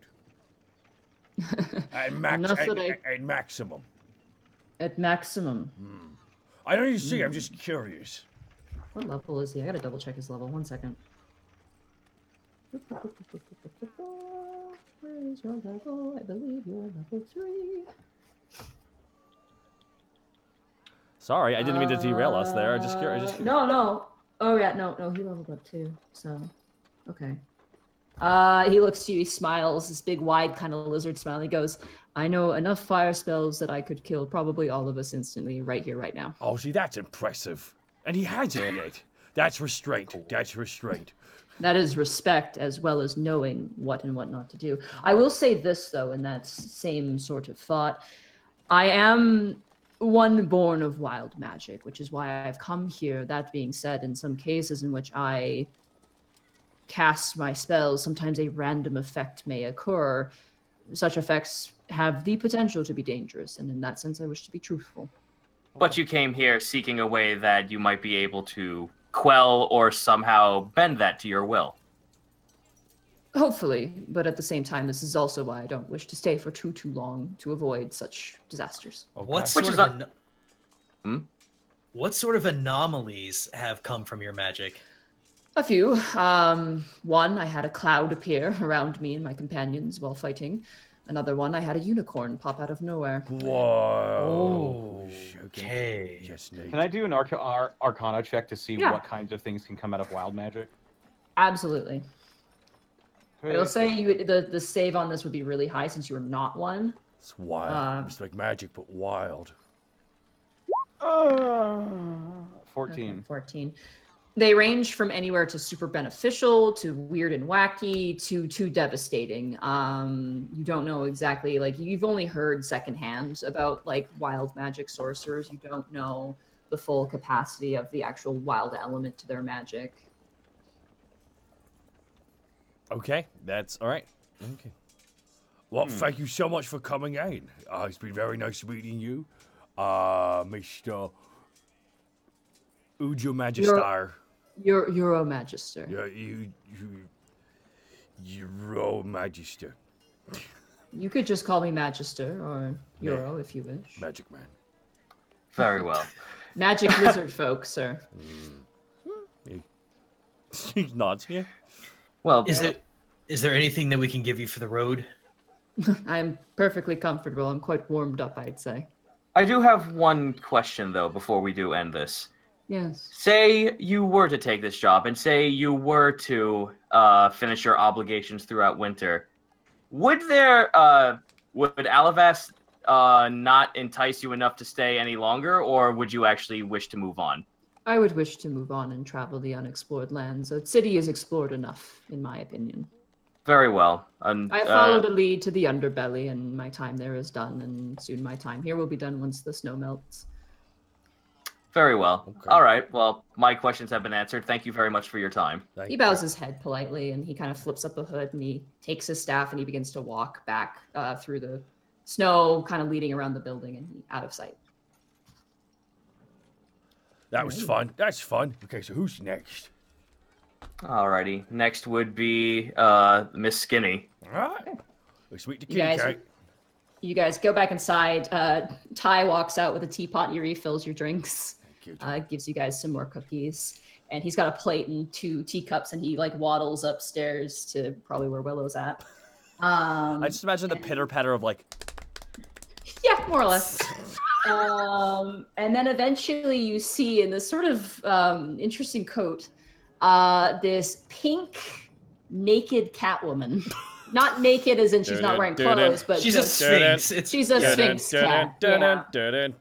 She's got these ginormous yellow eyes and these big ears. And she comes in, she's wearing like this really nice, very like almost, it would be humble if it weren't for the fact that it has this ridiculous feather cuff to it. Oh. Yeah, it's not like crazy, but it definitely looks warm. Like she looks really cold. So that's okay. So sphinxes are those like naked cats, right? Those are the Think Beerus. Oh, Beerus summer. Yeah. except for pink, not purple. A pink Beerus. Okay. Yeah. Is this where the meeting's at? Yes, please come in. Come in. Oh, excellent. Can I hang up my jacket? Of course. Yes, you can. Absolutely. She walks over and she just kind of throws it on a chair. Nice to meet you. Whoa, you got fur. Is that the kind of cat you are? Oh, yeah, that's the kind of cat I am. That's crazy. There's a lot of skin. Well, you got a lot of skin on yourself there, sir. Too, sir. Yeah, Oh, dude. she's got sass. Awesome. Oh, yes, I do. Yes, I do, believe man. We've got a Southern Belle Sphinx in our house right now. It's just I do, man. Poor he blushes. What the heck is Aw. And now you got yourself some pink skin there, a little bit on the cheeks there, fella. Stop it, Oh my you. god, why is she not hired yet? Panic kind of looks away, like looks down, trying to maybe obscure his face with his shoulder a little bit. All right, well, Miss Skinny, correct? Just call me Skinny. Very well. So you have traveled a very far distance from Southern Plateaus. Tell me, I see here that it says that your husband is currently training at the Blacksmith Guild. Yeah, that's my hubby. He's doing a good job. Alrighty. Well, you traveled a long way here just to find work. Is that split between you and your husband not going to be an issue? Oh, no, he's going to come here eventually. At least that's the plan. Okay. Oh, excellent. All right. So how are you? I must ask, like, for the sake of just being able to be upfront, and we adore those who are honest with us. Do you find any particular ill intent or any ill will towards any particular races whatsoever? Oh, heck no. Unless they, slight me or anything, something like that. But a halfling and a goblin could do the same thing if they both have the same intentions. Excellent. That is very progressive of you. I'm also used to dealing with the bazaar, which I hear is all up in this place, like the snow this morning. That was something wild. Wasn't it? Were you okay? Oh, yeah, come on, I was good. I I was inside. Okay, that's perfect, because, like, I'm scared. That could happen again. Oh, you should see some of the stuff we get up on my family's farm. But What- those are old days. What kind of stuff happens there? Oh, we had cows born with 2 heads and all kinds of crazy Oh, my shenanigans. God. That sounds delicious. You fit it right at home. So let me ask, while of course you're not here for an application for anything to say be a guard or whatnot, but and obviously from how long you've traveled, do you have any means of defending yourself? Maybe sword, maybe sorcery? Oh, I got this. And she just like flexes her hand and these giant claws come out. Ooh. Oh. Now, I want to get into a scrap on purpose, but if anyone tries to fight with me, I can hold myself up. I like to think to a fairly certain respectable Excellent. degree. Yeah, it's just really Excellent. She like We only, sheaths we her- only, that's very admirable. Working here at the Sweet Dragon, while we don't encourage any of our other employees to get into scraps unless it's for self-defense, we just want to make sure that if something should occur in that manner, that you are able to defend yourself until help arrives. Well, that is really nice of you there. Quick question. Panic, got any questions for? Panic, Grim Tongue? Yeah, now don't be shy. Come on, Panic. What you want over there? I don't think. I think all of my questions have been answered. You haven't so asked any you're questions, though, listening. Panic. I'm rolling insight. Yeah, likewise. That's a 21. 21. Oh wait, oh sorry. 14. I'm sure you got this. And Borky's gonna roll an insight as well. Depends on how high good old 12. Let me roll for Skinny as well. Skinny doesn't realize. So Greckles, yeah, you pick up on Panic being kind of uncomfortable with Skinny. But you feel like it's on a personal level, not on a, racial level or anything like that. Greckles kind of leans in. Panic, what's really going on? Not now. Anywho, I'm good at cooking, cleaning, but I don't think you need me to cook. I can clean like you would not believe. I also got some muscle to these arms. If you need me to move around things like push some of the snow out, I can do that for you. You got peaks for weeks, I can tell. Well, allow me to affirm something real quick. Mr. Borbington, please come inside. Hello! He walks out and Skinny just turns and looks at him, doesn't even react. All right. Mr. Borbington, how does the idea of someone also assisting you with cooking duties appeal to you? Oh, that would be wonderful. I have so many potatoes to peel and onions to dice up and dishes to clean. What if she's a tabaxi? Is that okay? As long as she doesn't want to eat me, I think I'm fine. Do you want to eat Mr. Boppington? I don't think so, though you are quite the peach. Oh. All right. Well, thank you, Mr. Borbington. Just wanted to see if you were okay with having a stint in your cooking duties. Absolutely, as long as they ask first, of course. Very well. All right, back to the kitchen. And he just pushes open the doors and they flap, flap, flap behind him. Well, I'm... now, may I ask, your husband... well, I don't mean to impose, but I would like to know, what other talent, your talents of your husband, I know he's going to this blacksmith guild for training, but what did he wish to, what would he make his craft? Oh, I'd say weapons and things like that. Cool. When might he be coming back? Oh, I don't know. He hasn't sent a letter for a little bit, but that's not a bad thing. They get busy and all that, and he said he would be a while to send a letter again, but he's still training, so... Out of curiosity, what's his name? His name is Fluffy. It's freaking awesome. Why is she not hired? So And, Borky leans into task. So if we don't hire her, should we just quit having a tavern or what? Pretty fucking much, yeah. Yes, you and me rarely on sync, but yeah. All right. Well, I don't have any other questions. If none of my other compatriots have a question, would you have any questions for us? I do have one question, actually. I thought I heard Panic say something too, real fast. Panic, you say something? No, never mind. Oh, sorry, we cut you off. Come on. No. Borky shoves him a little bit. Come on. Okay. I do have one question. Mm-hmm. Yes. Do you happen to have any sort of thing for maternity leave? Are you expecting? No, I'm not expecting now, but once the husband moves in, we're thinking about That's starting a just family. wall-eyed, what? We should probably do that. If not, we'd probably have to put some news. Can I roll an intelligence check to determine how many cubs Tabaxi has? Sure, medicine check. Oh, good. Go. I'm terrible in it. 3. Yay! I'll try. I have litters. I have an 18. Okay, an 18.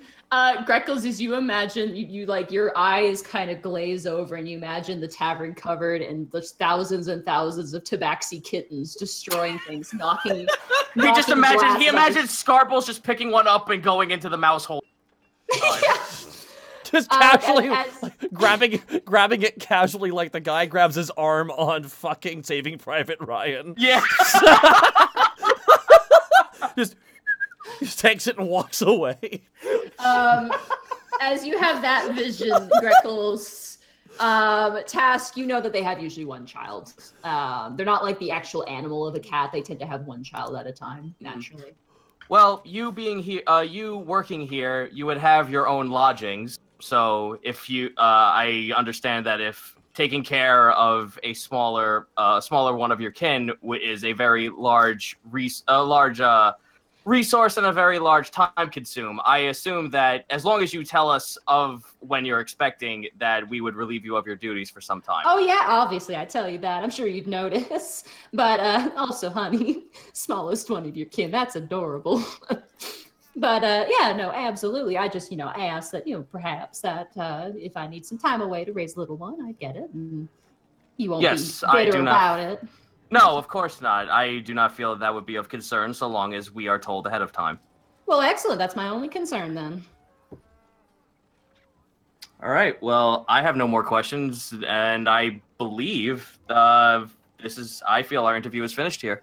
Excellent. Well, hope to hear from you soon.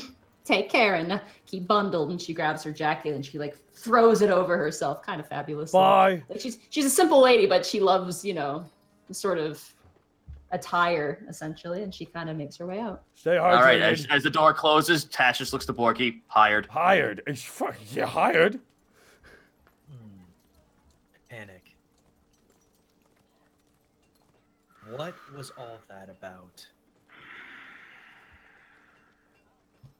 What's going on down there? Just say I don't have the best reputation with the people in Tricadia. Oh. That's where I was born. Oh. Well, to be fair, Panic, do you believe do you believe that the husband would know of who you are? I've never seen a tabaxi before in my life. Before coming to Alabasta. I was about to say. Well, if that's the case, then I don't feel there's much to worry. I don't feel any. I'm from northern Tricadia, though I've been gone for a long time. Well, you should have. And when she mentioned that her husband was in the blacksmithing guild, I sort of brought up a lot of bad memories of home. Oh. Well, that's understandable. Is it the accent that's upsetting you that she has? Never heard that accent before. Must be a southern Tricadia thing. Well, if that's the case, then maybe she's got nothing to do with whatever happened. I mean, if you don't want us to hire her, we won't. But she seems so damn nice. She doesn't want to eat Thai Orpington. Even I want to a little bit, but don't tell him. It's like Tash looks at Greckles with the biggest grin, just like, this is new knowledge. just like a little bit. Just like a little bit. Panic. How about we do this? I am perfectly fine. I'm perfectly fine with hiring her. I'm perfectly fine with hiring her. If it becomes an issue, Go ahead. If it becomes an issue, we can definitely work it out. Yep. Okay. And to be fair, this is your home now. It's not like it's not. Do you have any plans of actually going back? No. Okay, but you should go back someday and just be like, look how famous I am, and just like, well, I'll roll out the red carpet for you. I'll do it for you, man. Never want to go back to Tricadia. Okay. Then you don't have to. We won't go back to Tricadia then. We won't. So, Task, who's next on the list? Alrighty, we have Olim. Oh boy, here we go. Borky just Borky goes upstairs and puts on his best outfit. He's wearing his He's wearing the Twin Wolf Moon. Okay, how do I look? Do I need a hat? Do I look? No, Borky, you don't wear a hat. Okay, 1 second. Rufus, Scarbles! What? Jesus Christ! Thank you. All right, Borky pulls out the goblet with the skull hag goblet. Can you fill it up to the brim, please, for me, with some water? Her eyes just get large and she sees it. Yeah, She's I know, right? Yes. That's a nice thing you got there. Yeah. I was half expecting to pick up Scarbles and use it as a hat. Actually, Borky lost the Twin Wolf Moon outfit. I realized he got blown up. Yep. Oh, it did. It It blew, blew. it blew Also, up. so Borky Borky doesn't really do anything. Borky just pulls out the big goblet. Borky's gonna alpha him. Borky's gonna, aside from everything but T-posing is about to happen here. Can you fill this up to the brim, please? Thank you very much. I'm on it. You don't want to Tony, it come on, back, come on. like when you're done with it, or can I? Nope, keep it when nope. you're done with it? That is mine. It is. Damn it. Okay. Mine. All right, I'll go get it. I'm on it, Chief. And she runs off and she fills it up and she brings it back. Taka, when you said, "Do I have a hat?" and you called for Scarbles, I thought you were gonna pick up Scarbles and wear her as a hat. Pretend to be All right. dead. No, she gives you your goblet full of Thank you very much. it looks like some sort of ale. Looks like just a light mead. Thank you very much, Borky. And then Borky like kind of puts his feet up on another table. All right, and cuts a good pose. Bring him in. Okay, really quick. Yes. Really quick. I'm gonna insight Borky to see if he's compensating. Okay. Mother. Roll a deception. There's nothing to deceive. Borky's totally compensating right now. What are y'all talking about? So it's that's an intimidation. Greckles is Greckles is kind of especially after what just happened with Panic. Greckles is actually very curious if there's like some kind of blunt force trauma of Borky trying to be the head orc, so to speak. 8. You can tell. You can tell. Yes. All right. As you think of the words head orc, a misty image of Helga drifts behind you and then disappears. Nothing personnel, kid. Where is Helga, by the Nothing way? personnel. She's still sleeping. She's still away. Okay. I mean, you guys, the bar is closed, so there's no That's point for her fair. to be awake. She works late. She works the tavern until like really, really late. Dominance. You hear heavy footfalls, and you hear multiple footfalls as the door is opened, and you see the orc. He's currently wearing a saber-toothed cat-like cowl over his head. Jesus. Yeah. Over his shoulders. He's kind of got like this sort of fur cloak to him, and like hide armor that looks like it's been made with boar skin. And kind of like to the side of him is a woman, a short woman, probably would say like maybe mid-20s or so, probably early 20s, who's got kind of like strawberry kind of curly hair, very kind of, her face is a bit like longer, but very nice face. And she's got working arms, absolutely. She's got a bit of muscle to her. How They both walk tall? in. How tall is Olam?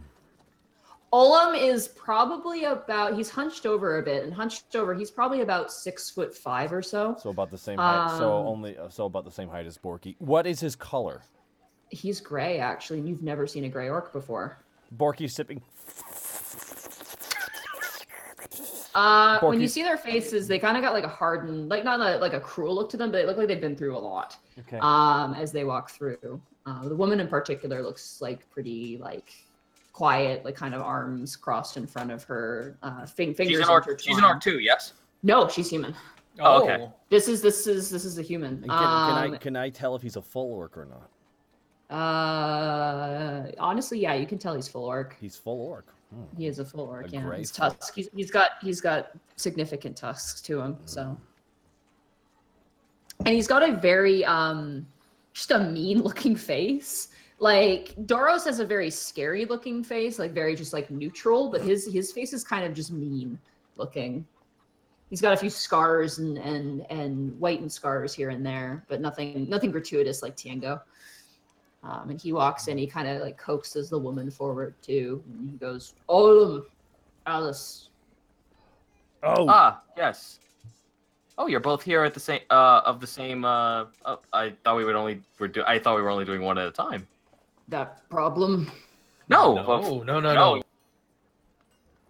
He like pushes the girl forward and goes, "She good worker, give job."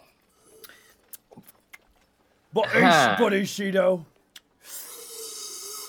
Is she though? I think I Okay. am. Okay, Well, that's fair.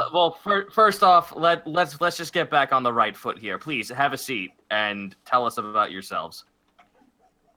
Seat. And he sits down on a chair. His common is really broken. And he literally only sits down once he sees Alice sit down. And he's like, "Oh, I'm sitting down now." Alice very politely sits down. She kind of looks like skinny, where they like looks like she's probably comes from some sort of farming background. You get the sense of. Right. But she has a posture to her that shows that she's being respectful for the most part. Alrighty. Well, like I said, I would like to know a little bit about yourselves. Olam? And Olam is just like, he's trying to think of the words. And he looks up to you, Borky, and he begins to speak in orc to you. Oh shit. What is Yeah. I'm going to turn on my light real fast because it got suddenly dark in my room. Oh no. There's a shadow being in your room, Nadine. Get out!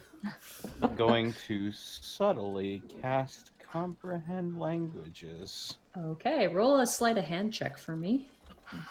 Slight spell. 12. 12. Neither of them see it. They seem a little focused at the moment. That's what at hand. The orc goes on to say to you, he focuses completely on you, Bork. He goes, "You orc, right? Yeah, I am. You're not from here, right? No. Neither are you. No, I'm from here. So the orcs here are grey. Yeah. Why? Why are you green?" That's a good question. He kind of smiles at that. It kind of gives you this big smile. With that mean face, it's like kind of weird. Borky kind of laughs. Borky just kind of like stops doing the tough pie poses and sits normally. So, is she your friend? Points at her. It's a girl, yeah. He's like, Yeah. sort of. My clan is the Iron Claw clan. We are friends with this place. Our chieftain at the time became friends with this place. But your chieftain could become friends. That's different. We're not like many of our brothers. There's the Blood Axes to the north who will kill you on sight. But we have alliances with to trade orcs for good breeding. And then there's the quite repulsive magical Double Tusk clan to the west. What? The Double Tusk clan? What? The magic orcs? They can turn into boar. What the shit? That's crazy. Is that why you They got fear. They fear you because you got a bow spear? No, we hunt boar. We hunt bear. Real fast, you just dropped a bunch of lore there. Okay, so the iron axes are to the north. The blood axes are to the north. Okay, like I need my pen just died on me. Sorry, I want to write all this orky knowledge down. A bunch of orc lore I just got dropped here. Yes, and yes, you heard right. Breeding. You heard right. Yeah. Yeah, we heard right. Okay, so blood axes to the north. So, Yeah. And then there's the Double Tusk clan to the west. North. Double tusk to the west. North. Sorry. What? To the west. Double Tusk is to the west. Okay, sorry. Forgive me here. I'm like, okay, double. I'm sorry. I get better at these notes as I go. I haven't written notes in a. This is like really to the west. And what was his tribe again? From the top of my head, there was His tribe is the Iron Claw. Iron Claw to the south. They are kind of to the north. Oh, they're also north. They're also They're north, native. Yeah, they're like native to Alavast, but way closer to the north. Like To closer the to city. Alavast to the north. Okay, so they're the more central. Yeah. They're a little bit more central. Yeah. Central. And Okay. he kind of goes on to say it. He says, the dragons came near our territory. Most people here let us keep our territory, and we trade them iron, and we trade them trade them food. Good luck taking an orc's territory. Right? He No. like brings out his boar spear to like knock weapons with you. Borky just like reaches into the panty pack of holding and pulls out the magic weapon as it's shining and like lightly taps it. Ting! You guys tap together, and he leans back and he goes, "Dragons came and set fire to the human village that we did some trade with. Most time the humans didn't come near us because any human that did usually would be caught in a bear trap, or if there were a woman added to the chieftain's wives." Borky shudders at that. Borky winces a little bit and eye twitches a little bit when he hears that. But dragons came and besieged human town, and points to Alice at this point. You guys are just watching these two orcs just talking it out. She ran from Burning Village into our territory, and then the matriarch wives took her in, but she wanted to go back to be with humans. So I stole her to bring her back here by my matriarch's command. Chieftain is nice chieftain. We're not like most savage orc clans. But she's human, and we're very harsh people. So matriarchs made the call to bring her back here. That being said, because of choice and me leaving with a wife, I am exiled now. So you're married? He goes bright red in the face. No, Oh, no. This is orders from my matriarch. okay. But Cannot be ignored. when you deliver her, will you be let back in the tribe? No. Oh, But this is my choice. damn. Well, I know it's like to leave a tribe. It's hard, and sometimes it's not exactly your decision. What? No, but I am strong. I'm good at hunting by myself. So, by the way, Borky is not translating this for a reason.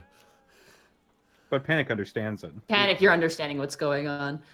The orc looks to you and goes, look, work would be good, but give her work. She can't survive the winter. He like pounds his chest. I can. I believe that. Borky just nods and clinks weapons one more time and goes back. Yeah, he's all right. He leans back and like Alice just turns and goes, I've worked farms. I've done cleaning. I've done laundry. I won't complain. Well, we see here from your bio that your village was under attack by dragons. Yes. I do have a question. So you obviously have come here. You were residing in the tent town for quite some time. We actually just arrived yesterday. Oh, and Got through the tent town pretty fast. Well, Olam's clan is friends with the council, I think, and so he was allowed permitted entry, and he argued with the guards quite aggressively. She kind of sweats, and like Olam just cracks his knuckles to let us both in to find work. So. I do hate to be. I do hate to be this person. However, the position we're looking for is someone who could be a server, and I assume that's no issue for you. But I'm not certain we would have a position available for both of you. Borky whispers in his ear. This guy right here is a orc who got kicked out of his tribe. This is a solid favor for me. We gotta find something for him. He can, if anything, he can go do tasks for us outside. I mean, this guy. the orc leans forward and smashes down his fist on your table and goes, give the girl work. Task frowns at that. He's very serious. He's very Borg, stern. Borg, Oh yeah, and Task is very serious too. Sir, you're here at an interview. I don't take kindly to demands. Oh, and like Alice kind of just like waves him back. He goes, sorry, and sits back down. I'm sorry. He's not used to cities and like. Okay, Borky whispers in Tass here. He gave up everything to bring her here. Let's give her a job. There's no reason not to give her that job. Do me this solid. Yes, it's an orc thing. Just leaving your clan is one of the most difficult things you could do. Task holds his hand up in front of Borky's face and just nods. Okay.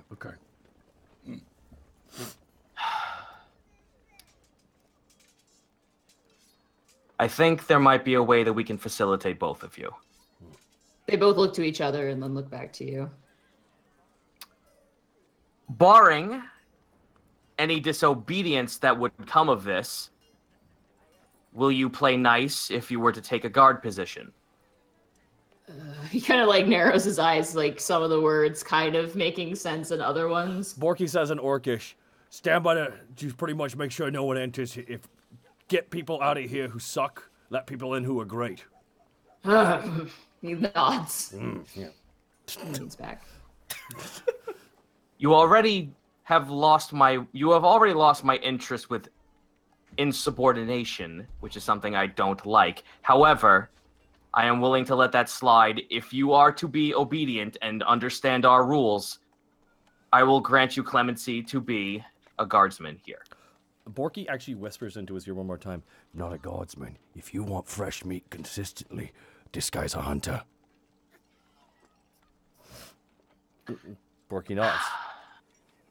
You did only put in one application for one guard, so you can only hire one. Yeah. Oh, shit. Yeah, I know, right? This makes this very interesting. Ooh, boy. Well, Borky, then... Well, I'm going to say this out of character. Well, then, riddle me this. Are we just going to drop Skinny? No, I don't want to drop Skinny at all. This is the problem here, because we need a maid, a server, and a guard, right? We need those 3 positions filled? Yeah. You vouch for those 3 positions. You asked for applications for those Is there no way that we can just, like, say that we'd like to have 2 of something? No, if you whatever you decide on when you put in the placement order is what you can pick from the ones you get. Alrighty, in the out of character, real fast. So basically, if you're like, I want 2 maids, and I give you 5 maids, you can pick from 2 maids. But if you say I want 1 maid, and I give you like 3 applications, you can only pick 1 from those 3. Okay. Essentially, it's to make you guys have to make a choice. This is a challenge in its own way. It is. Yeah. This is the. Can we save state and come back here if we don't like our choice? Okay, out of character here. All Olam wants is her to get a job, and I think I'm okay with that. Her having the maid position. I'm okay with that. Task Trevor. is not, however, okay with Olam already giving insubordination like that. It's okay, and that's fine. That's fine. Just that's all I really wanted to say. Okay, cool. Very well. Well, what about the rest of you, though? I guess we're saying this just not out of earshot from them, so like we're discussing this between us. If Olam wishes to at least have Alice to be able to work here, I don't find an issue with Alice working here, considering her situation. However, I will not allow Olam here, considering the attitude he's been giving. It's fine. All he wants is her to work here anyways. I think he's more or less a bodyguard until such time as she gets a job. So what? I second that. So what do we tell Skinny? Oh, Skinny. Oh, no. That's for the server job. Skinny's for the maid job. Yeah. Oh, my bad. Sorry, out of character. My bad. No Yeah. worries. I got confused too. Don't worry about it. Alrighty. So then I guess we'll turn back around. Hi. Well, after some consideration, we've decided that we will take Alice as a server. He like sits up. He has that weird, happy yet kind of scary looking face. Kind of smiles up again, and he like pats her on the back, and she goes, "Thank you, thank you so much. I will work very hard. If you need to train me, I will do whatever training you need, as long as I have a place to stay." Olam. You will. Borky says in Orcish to Olam. If you're a really good hunter, this place always needs fresh game. You could easily find a stall and really be known as a good hunter in these parts. Roll a persuasion check. You better roll high. Oh, I really hope I don't roll high. I don't Olam. He seems like a nice guy. Ah, son of a bitch! That's a 4. Did you say that in Orcish, or can I assist He said that? it in Orcish. Okay. I think that's the only way he'll understand, to be honest. Yep. Yeah, so he kind of turns. You kind of tells him, maybe in the summer, but it's the winter right now, and game is scarce. So best if I just hole up and try and survive. But I will. Wait a minute, I have an idea. While he looks over to Olam. While we can't give you a position here, I would actually advise maybe you could find work as civil protection for the guardsmen. Kind of looks a little confused at that one. No, Sybil. Borky translated. the police, the town, the tough guys who make sure no bad things happen in town, are stretched thin because they ain't tough enough. But you seem tough enough, so maybe you should go apply. I'll vouch for you. Okay, task, roll a persuasion check. Here we go. Weehoo! Can I assist because I'm Borky? No. Shit! You already tried to persuade him with something else. I'll say this one was for task. Kind of tilts his head side to side and goes, "I figure it out. Don't worry about it." He says in Orcish to you. He doesn't say. He says it to Orcish to Borky, and then I'm sure Borky you translated it to task. He says, "I'll think about it." Very well. They both stand up and they begin to make their way out. And as Olin leaves, he turns to you, Borky, pounds his chest. And he goes, "Thank you," in Orcish. And Alice kind of stops and bows, just, thank you very much. I hope to hear soon." Borky pounds his chest too. You're welcome. And they both leave. Door behind them. Greckles kind of looks over to Borky. See, you can get along. Yeah, I'm just not used to it. Maybe it's because maybe it's the island. Maybe it just makes everyone nice. I don't know. Borky kind of chuckles to himself. Well, the last one we have is Hala. Well, It's strange. It is strange that orcs from here are gray, though. yeah, they must be left out in the sun too long. Roll knowledge nature if whoever wants to. Okay. Here I go. Here I go. Clan. Well, that's a nat one. That's a 16. God, What's they the really plan? bake out there. Eight. Hey. Task and actually Borky, you make logistical sense. Task, like kobolds in some cases tend to have certain scale types to blend into their environment. Yep. Borky, as well, like you kind of piece it together. You're like, wait, the Northlander orcs are white. This one is gray, and they're around like kind of a mountainous region, and you're green, and you remember being in kind of like open field. It does kind of make sense that the color is based off of the location for the most part. So it's just like a color theory just pouring through Borky's head. Yeah. He says orange orcs. Oh my god. They are tertiary colors. Discord colors. And it said purple orcs. Porks. But, Okay. eventually, you hear a I'll get that, actually. Holla at your girl. Greckles goes to open the door. "Holla at me!" And she kind of walks in. She's got some new outfits going on. She's still got those kind of prayer beads around her neck and like a sash at her side. She's got this sort of like sheepskin lined like cloak over one shoulder. Looks very warm. Just, "Oh, it's been some time, eh? Yes, it has. Please How's come it in. going?" "No, I'm coming in. Hey, come on." And she kind of like drops her cloak on a chair and kind of walks in. She goes, "You want me to sit?" Of course, if you wish. Of course. She sits down, crosses her arms and her legs, and leans back on the chair. Really confident looking. That mohawk still just like spiked all the way up. Got a little bit of snow at the top. We have a lot of folks from the Underdark who've been making their appearance here. The Underdark? Aren't you from the Underdark? You I mean, the Undercity. I'm sorry. underbelly. Most people go down there to kind of get a taste of the city for the most part. You know what I mean? Fight pit to the death. It's so cool. But, the company there is a little so-so. But the nice thing is I can hang out with some weirdos here for the most part. Not that that's the reason I want my job, but you know what I mean. Most people look at Salvador and they kind of turn their nose, We just want. Tell about does he want a friend? Does he want him? He's my friend. It's just he seems like the kind of guy who doesn't want friends. Oh, trust me, he wants lots of friends, but he's very picky about the friends that he wants. Oh, that's nice. Mostly he likes dead ones, but anyway, go on. Hala, I have a very important question for you. Uh-huh. Tell me about your order. Oh, she rolls her eyes and leans back. What do you want to know specifically? There's a lot there. I suppose what you focused your disciplines in, what sort of relationship you have with them, if any. We focus on balance. Peace and violence and finding the balance between the two.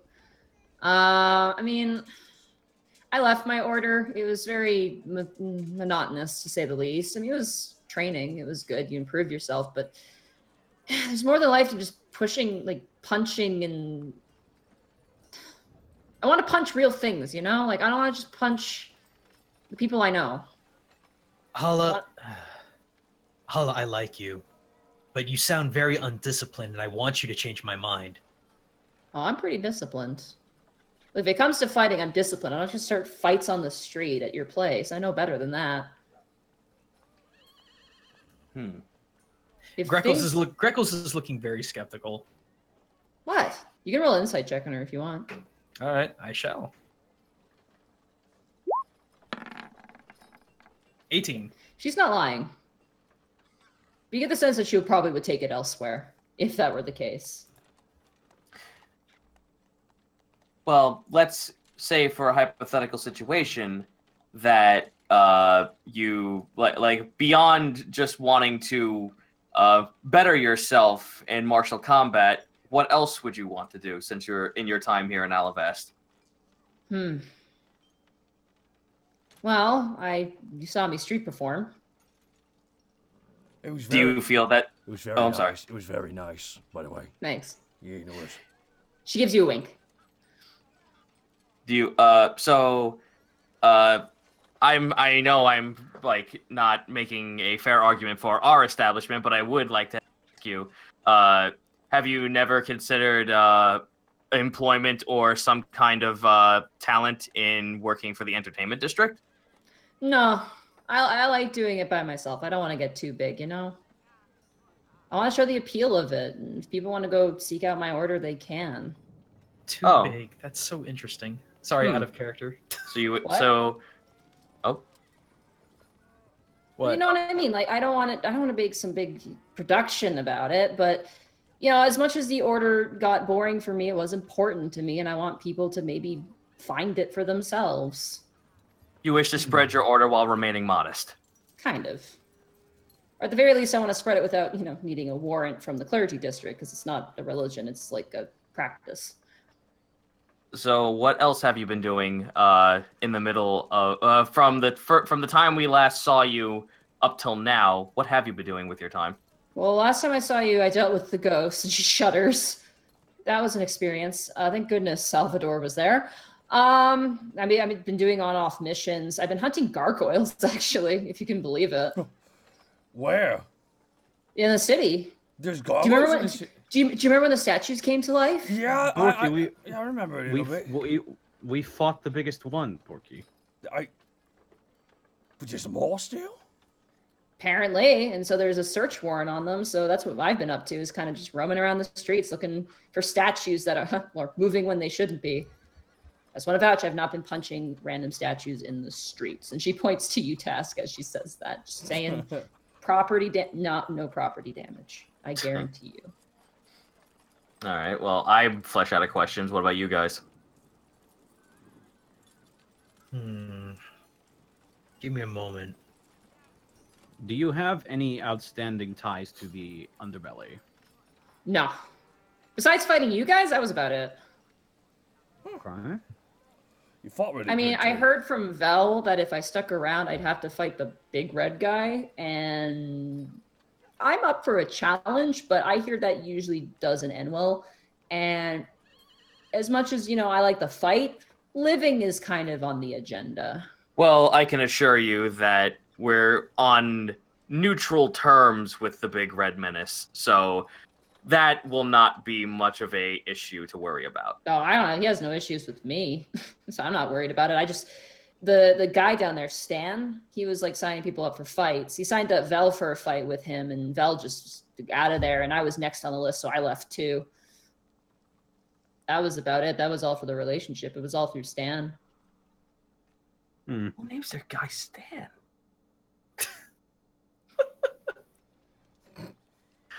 I'm sorry, I just had to. That was an easy, low-hanging joke. Greckles leans over to Task. Should we test her skill? We've seen her skill. If you feel you should, then by all means. That was some time ago. Oh, I'd be actually, curious. you want to test my skill? She stands up. You have bow and arrow, right? Yes. No, I was actually going to suggest this, but all right. Shoot me. Tass just looks left and right. This should be Excuse good. me? Shoot me. You heard the woman. Do Shoot it. her. Do it, Yeah, shoot Task. her. Do it. Okay, here I go shooting a possible employee again, I guess. Let me find it here. Okay. Alrighty. If she nat ones and just dies, we'll be this is. And I nat We're gonna have to- 20. We're gonna have to weekend at Bernie's her for a while. Oh, well, fuck that. I rolled a 12. Yeah, you don't even hit her. You aim and you're like, I don't want to shoot her, and you shoot like the side post of the door. Okay, Borky moves him out of the way. I got this. Borky pulls out one of his javelins. All right, here we go. Oh my god, he's going to murder someone right in front of us. Fuck's sake. 17. That hits. Oh! Okay. Do I roll- Cass just like goes white, like, Hit no!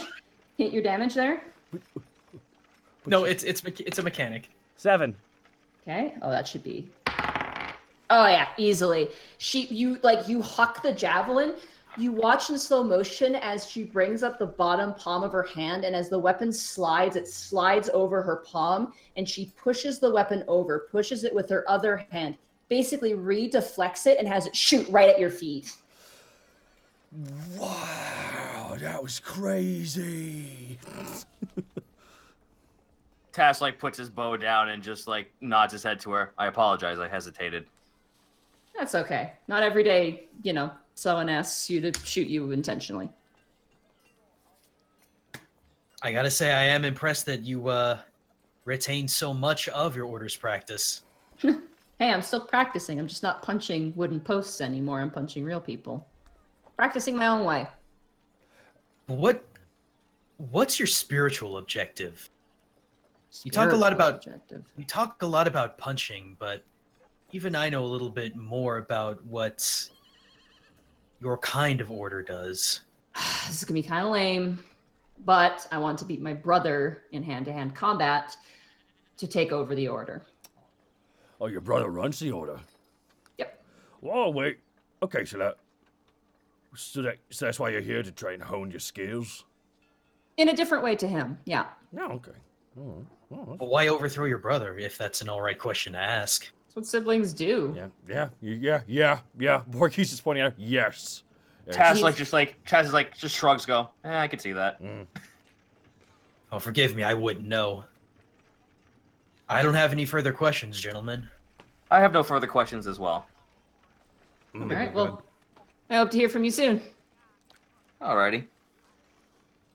And if you don't hire me, she gives you like a little mini salute. I'll still be around. Okay. She leaves. Does she cartwheel out the door? No, she just walks out. Well, this is difficult. In it though? Yep. Oh. Tash just overlooks the guard applications. They're both very strong contenders. Well, while Hala may be skilled, we don't really have anybody around who's in a sense of guarding our establishment who knows much magic besides myself. So my vote is with your Magister. My vote is with him as well, but my only concern is that he's only here for part-time. Once that's over with, then we lose him. Well, you heard Hala. She'll be around. Yeah, and then Hala comes in. I mean, we could just hire another guard after he leaves, and we have a magic man for a while. That'd be okay. I like Hala, I really do, but I feel we're all in agreement. Feel that someone who has arcane ability might be the wiser. It's true, but he did say it was wild magic, and that's crazy, you know. Do we want to be the kind of established where crazy shit happens? Aren't we already known for that, Borky? We haven't actually. Are you actually kidding me right now? Oh, come on! Come on! You can't keep doing that. I'm getting a bell. For her. It'll only make me sneakier. What? That's crazy. It's like training.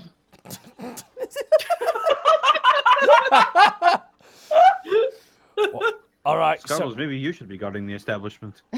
You like that, wouldn't you? Yes. Yeah, I would You actually. would even know someone broke in. There'd be no traces. And she walks away. No, we want you to guard the place, not rob it. That too. Get out of here. Get out of here. He just picks up a broom and lightly sweeps her away. Go on, get. She goes into one of her holes and disappears. I got. Great. I'm glad we have her around. Yeah, she's a really good employee. You think she's gonna get along with all these new employees? I mean, it'll be hilarious if she doesn't. I'm not gonna lie. I want to see an interaction between Skinny and Scarbles. Yeah, that would never end. We are hiring Skinny then, right? It just comes to that's happening. We're hiring Alice, Skinny, and we just got to decide between Hala and the Magister. And as much as I like Hala, I mean, Hala's still gonna be around, but it's the Magic Man. I mean,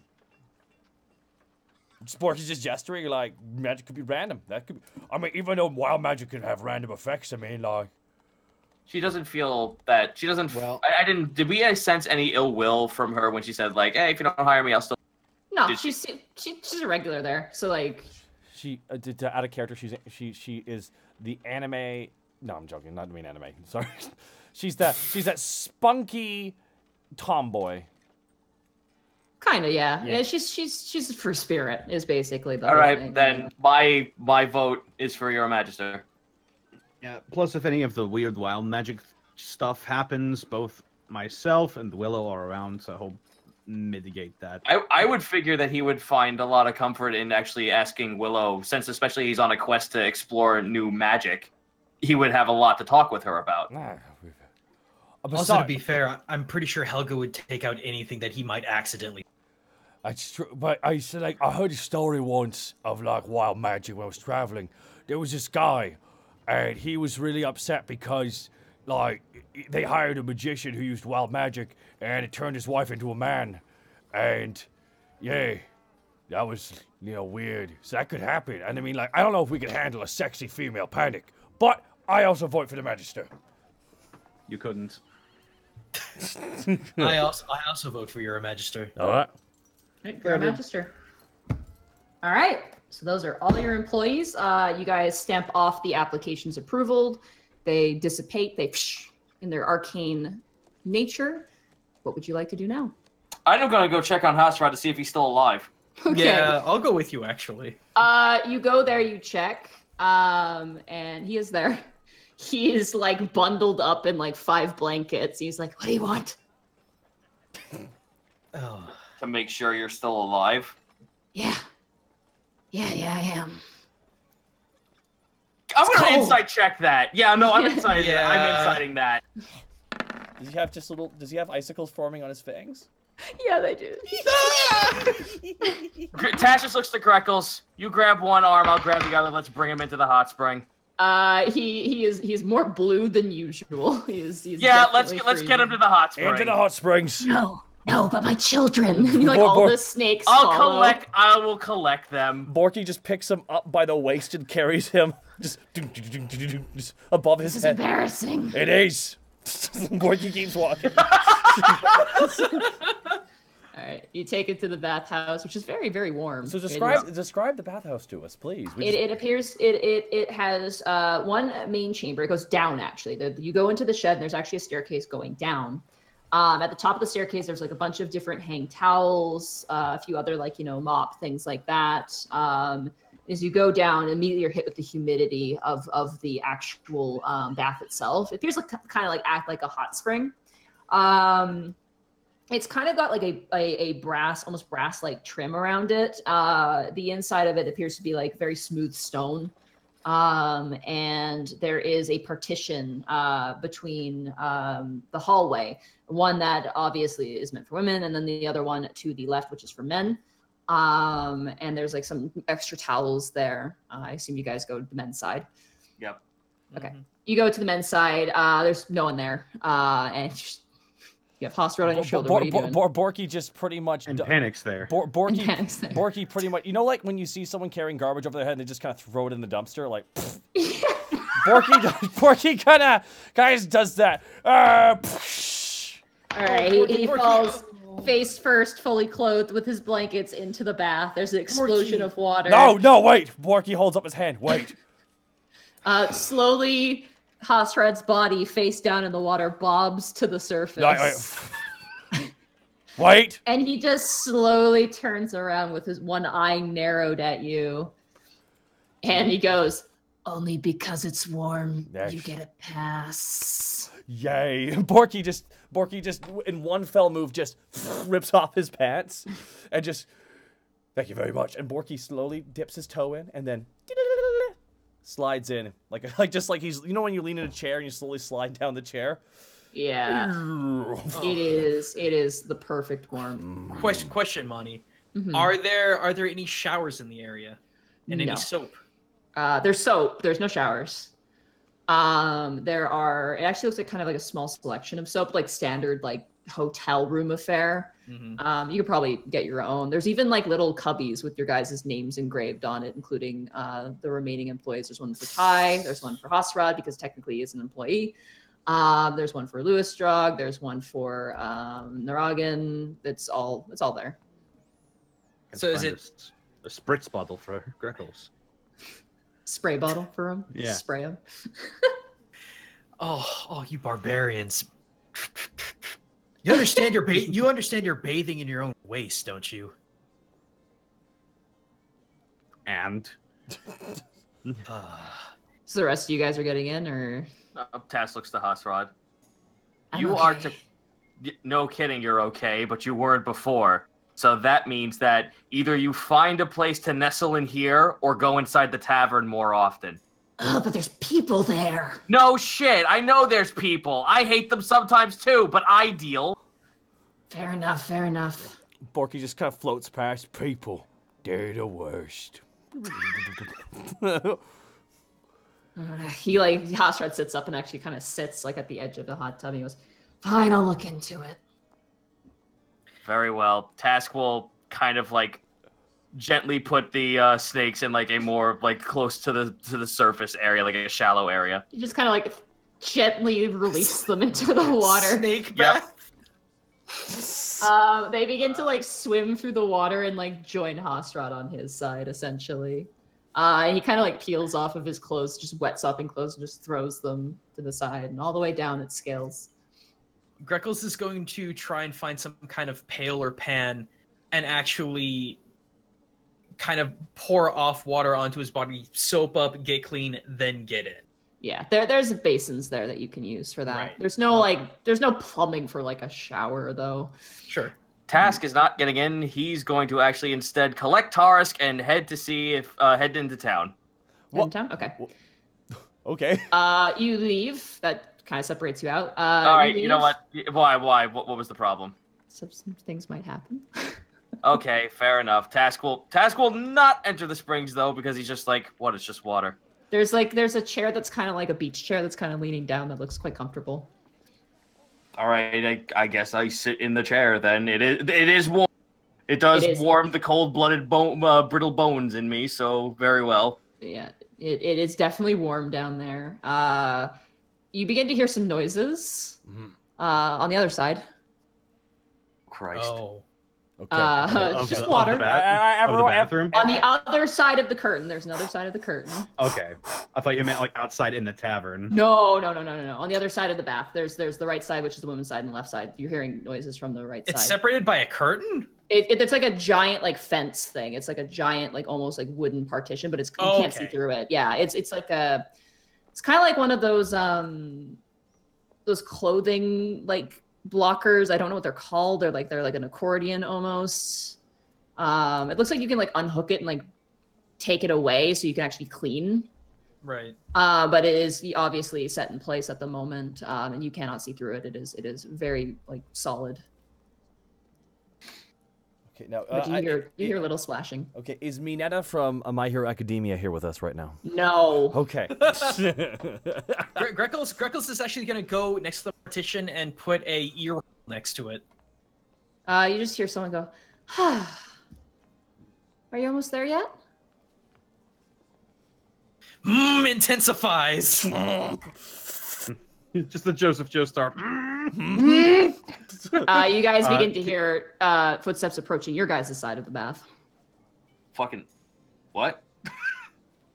You see Doros round the corner with a towel around his waist. How tiny is the towel? It's average size, But which for him is not average. So it's very tiny. It looks tiny on him. Kind of, yeah. Kind of just stops. Hey, Doros, you here to hang out in the hot springs? It's Kind of nice. does a chin nod. He kind of scans the room and then sees you, Task, and gives you like a nod, like, hey. Just nods Like back. hot springs. I mean, it's like just a bath. Really. He gets into the bath with the towel still around his waist. And just kind of slowly descends into the water. And then And he's only in his torso, even though he's at the deepest end of the pool. Only his torso still remains up out of the surface. Yeah. He kind of like wades over. It goes up like honestly, like the depth is probably about 5 feet at the middle. It has a decent depth to it. He kind of like leans over and just gently taps on the curtain, and you realize it's Willow. She's like, "Oh, okay," and he just kind of reclines back. Just kind of, he doesn't really know what to say ever, so he's just kind of sitting there awkwardly. What's up with that? Panic says as only his head is visible above the water, or really his face. Oh, is that you, Mr. Panic? Yup. This bath is wonderful. Thank you so much. Yeah, we're pretty great bosses. I mean, this is almost as nice as the Avon Temple that Doros used to take me to. Oh, really? Waiting. Borky floats by. They had Oh, really? Doros Just kind of like floats scowls by. at you as you float by, just like, like "Hmm." on the surface of the water. Just Borky, the water's just Borky's just bobbing around in the water with on his back. Yeah, it's warm. I mean, they were okay, but there's a lot of people there, so not exactly the most private thing. Are you the only one back there? Yeah. Okay. Guess Mhm. Helga still hasn't woken up yet. No, I don't think she's been feeling very well, but could be the What's weather. wrong? I don't know. And she Hmm. works really hard. Vel hasn't been feeling well either. Mm. I mean, it Yeah. is winter. Gentlemen, do you think it might actually be in our best interest to find a healer or a cleric to at least check over our employees? We Well, have one. We have one. Where is yeah. that little scamp anyway? Yeah, he left. Like Left? left, but he left the building and he hasn't come back since. So, Huh. So he left. well, I mean, I don't know. Maybe you told him to do something. I don't. Did he have anything here besides like He pine might be cones and trying. He might be trying to find his new temple. random debris? Another doghouse. Pine cones? You look over and Doros currently has half of his mouth submerged and just blowing bubbles. We do have a broken well. You don't suppose he's using the well as his base of operation, do you? Maybe We he. should probably go check. I hope. Very well. I'm not submerged. I'll go check. Okay, you go to check the well. There's nothing there. It's sealed over. Like, you'd really have to try. You know, come to think of it, he's not that tall. What if he's stuck in the snow? That would be the most log. That would be the most log thing to happen. I don't think snow would stop him. It might. Do constructs rust? Good question. Oh no, apparently there's. Yeah. All right, well, I guess I'll go check inside Tarsk's house, a doghouse, to see if there's anything else in there. No, just Tarisk. I usher Tarsk to come back with me to the bathhouse. Let him get in there. That's not. All right. That's not log. That's Tarisk. Tarisk what? just like a crocodile just walks into the water until he just Oh, submerges. Grekel's feathers are standing on end. The plumage is everywhere. I just have been assuming you've been a duck the whole time. Oh, even then, it's just like, oh, there's a dog in the water. There's a dog in the water. Doros looks like he immediately reemerges and looks really happy to see Tarisk. Aw. I start scrubbing Tar's scales a little bit. Some dirt comes off, dirt, grime, other things. Oh. You are filthy. Let me check your mouth. I'm sorry. Quick question, because I guess I didn't hear it. Is there only one tub or section of the tub? Yeah. It is one giant tub that is cut in half with a curtain. Yeah, like a thick wooden curtain. Oh, ew, chemo. Oh. Yeah, you open his mouth, you start picking out like bird legs and like little mice. Oh, Like- Greckles is getting out.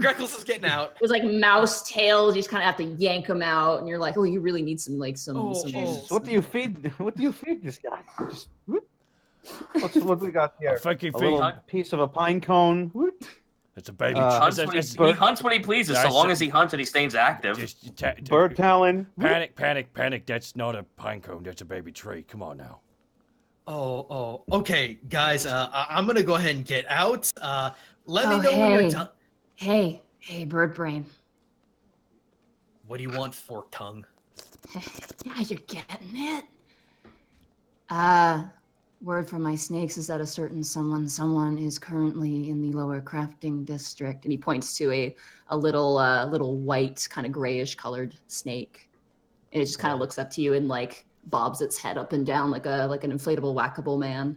Insight. Hey, go ahead. Boy, that's a nat one. Aw. Oh boy! He's a liar. What kind of person is it? I don't know, Hasrad. I wasn't so sure about your intel after the last time you told me about a certain someone. Okay, that one was vague. Do you have any evidence? He just like slowly descends into the water and like looks towards the snake. And the snake is just like looks at Hasrad, looks to you, like its head kind of tilts in confusion, gets kind of nervous and like slithers away. Greckles rummages through his belongings that he has in his little cubby, pulls out 100 gold. How about now? To the snake or to Hasrad? To Hasrad. Yeah, she's at the Lower Crafting District. She goes to the glass shop there all the time. All the time? Okay, maybe I kept some of that information away for personal Hasrad! reasons. Okay. I got gold in front of you. This is the language that we talk, isn't it? It is, but I wasn't seeing that until now. Are you still on about Solly? Greckles bites his tongue really hard. Be careful, you got sharp teeth. With what teeth? No, he's got teeth. No, it's His goose teeth! His fucking goose teeth! I just see his tongue like sticking out of his beak just so he can bite it. Monty, you know what Greckles' impulse is going to be. Is that okay? I mean, it's up to the party. All right, guys. While you sit here wallowing in your own filth, do you mind if I go check this out? I got nothing, so you know what? The only reason I wanted to go out was to see what the progress was on the jacket and the cloak, so I guess I could go as well. Okay, mate, Panic, you want to stay here in the hot bath? Kind of, but I will go with you guys. Oh, if now you're I'm the only heading one out. not going. Okay. I would like to make mention, though, I'd like to keep this a little bit covert, if you know what I mean. Whatever you say, Tiger. Very well, then go ahead. Well, I guess. What was that? Whatever you say, Tom. It was sort of a wink, wink, nudge, nudge thing. Oh, okay. Someone should go with him in case more snow falls and it kills him because of his brittle bird bones. I'll go. Look, I'll go, but I'll stay out of the conversation. There we go. All right. Now, Panic, let me wash your back. Porky starts washing Panic's back. Oh God, the anime has come true. Let me get the loofah. Get my barbs too. Get my barbs too. Okay. Borky just starts like working a loofah on the barbs. Greckles is just cringing and twisting his neck like Also- a full 180 degrees and just Keep an eye out for Log. Doros is like kind of like watching the chaos and like rapidly tapping the curtain, like. And Willow's like, "Oh, I'm just finishing up." There's so much dirt. There's so much dirt in your horns, Panic. Yeah, it's almost like I keep getting dirt rubbed in my face every time we go out on the mission or something. Oh, no. Yeah. Okay, we're done. You guys gonna finish up? You guys are all gonna go together, right? Yeah. Yeah, sure. Okay, you guys all get kind of dressed up. You do have some spare cloaks, just courtesy of the tavern that you can borrow. Obviously, nothing as you're not climbing a mountain with it, but you can survive the city with it, if that makes sense. Yep. Right. Yeah. You guys set out on the town. I'm actually gonna be taking. I'm gonna try and stay hidden, taking the roofs if I have to. Okay. It's relatively easy enough to be kind of inconspicuous. Mm-hmm. The snow has a lot of people inside. There are now clear paths where wagons have come through and people have kind of made their own paths between the snow. It's been kind of stamped down into like a slick, walkable ice, essentially. I'm actually going to disguise self to make all of my clothing as white as the snow. Okay. You fully make your clothes white, and you continue forward. And as you do, the city is there's talk. There's people kind of mulling about. Definitely a lot of people are at one of the blacksmiths like, I need a shovel. I need like 5 shovels, and like people who weren't prepared. The biggest shovel you got, bigger. And eventually, you're gonna ask around. Or you're just gonna try and find this place on your own. Yeah, I'll do some sleuthing. But what do I need to roll? Investigation. Yeehaw, 12. Well, okay. You find a dwarven guy who's he's smoking a pipe outside and he's just shuddering at the cold winter air. You ask him about a glass shop and he mentions that there's one that's right on the cusp between the clergy district and the lower crafting district. And that he kind of pointed you in the right direction, or at least what he remembers. I was about to say, wouldn't I know where that is anyway, based on last session's happenings? Actually, yeah, no, you would. You absolutely would. I'm sorry. No, it's okay. It's okay. That's what got me curious, because it's like, oh, Hasra, did there really? Is she really there? So okay. And you do continue on, and then you do kind of notice a little bit of a crowd. Not like a rap rah rah rah sort of crowd, but you can tell some people are kind of lingering in bigger groups at nearby shops.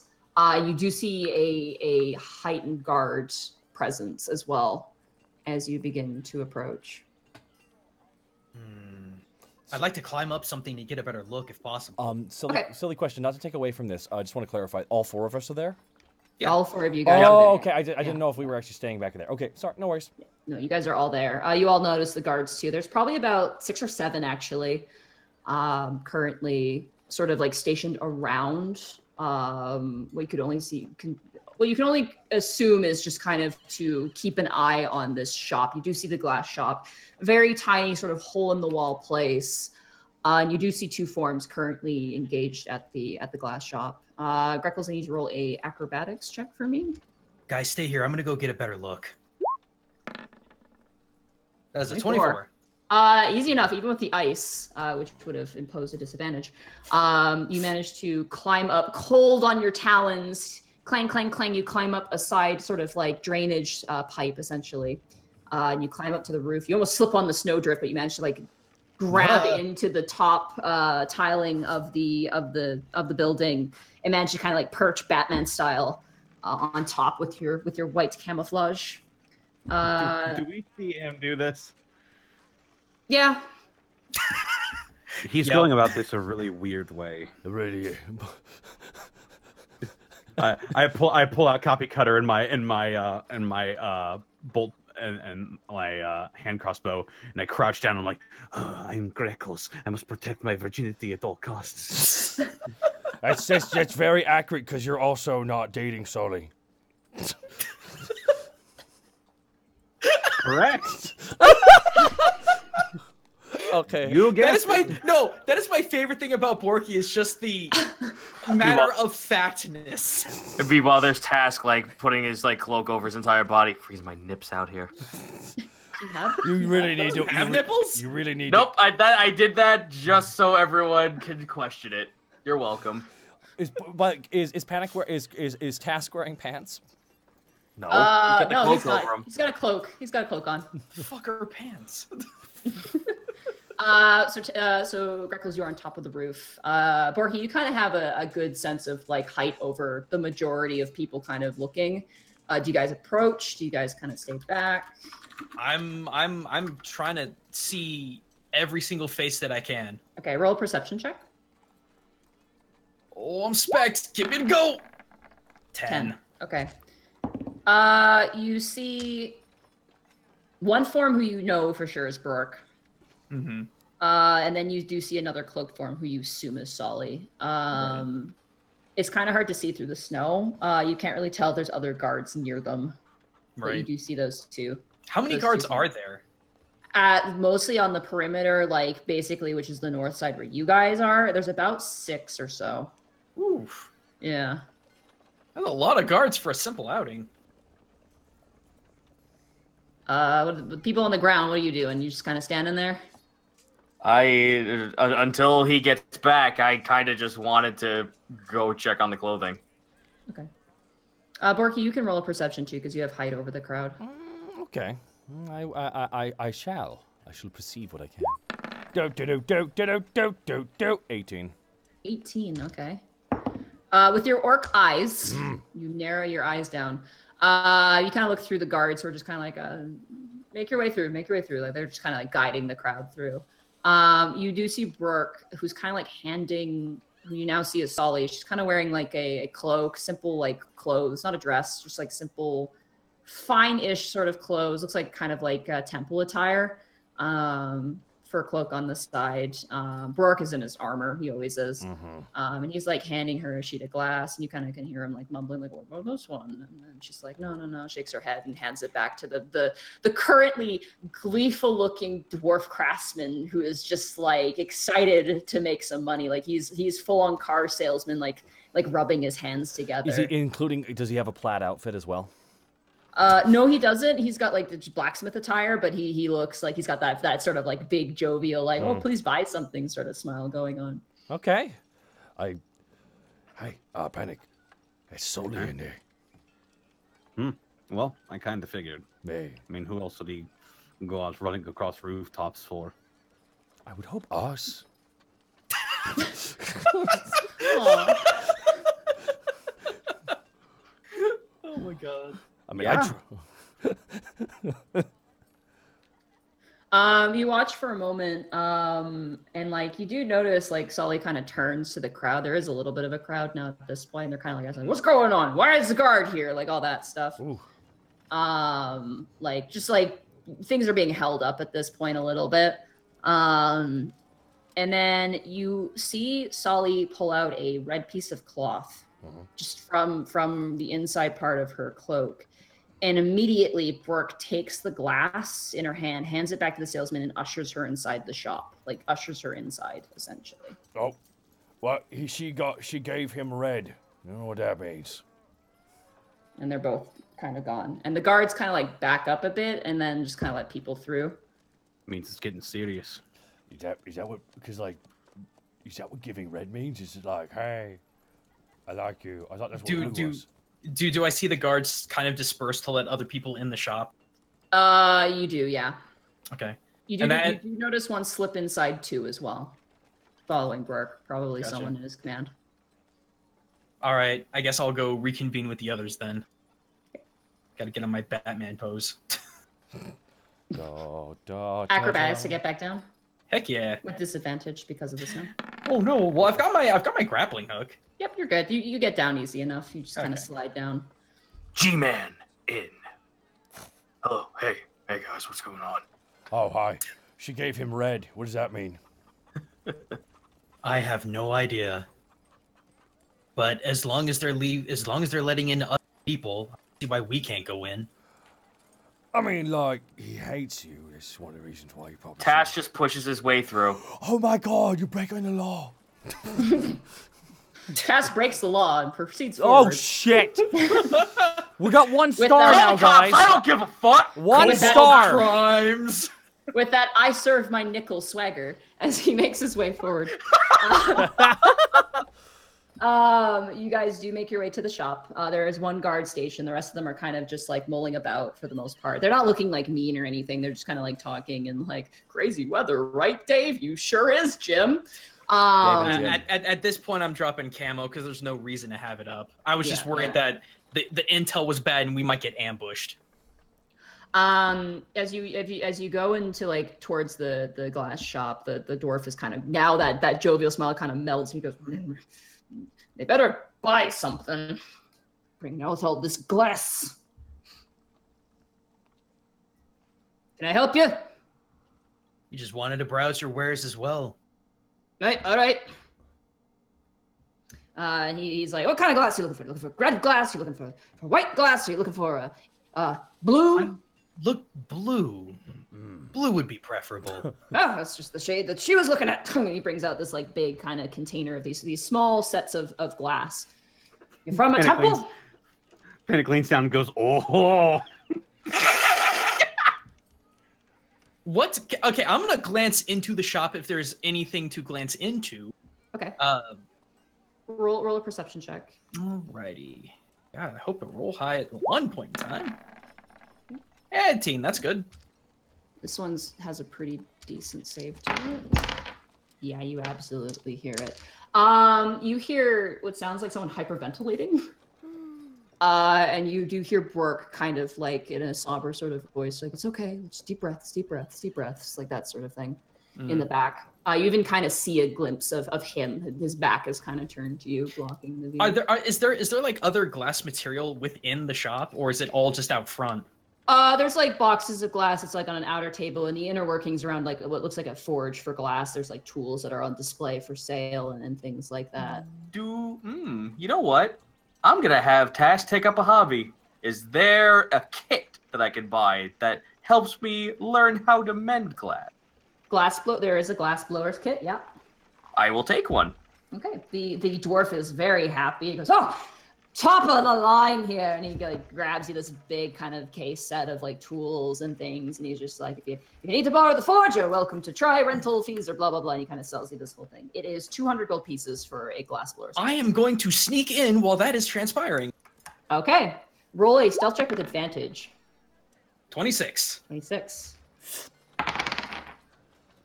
Oh, so close. Oh, one away.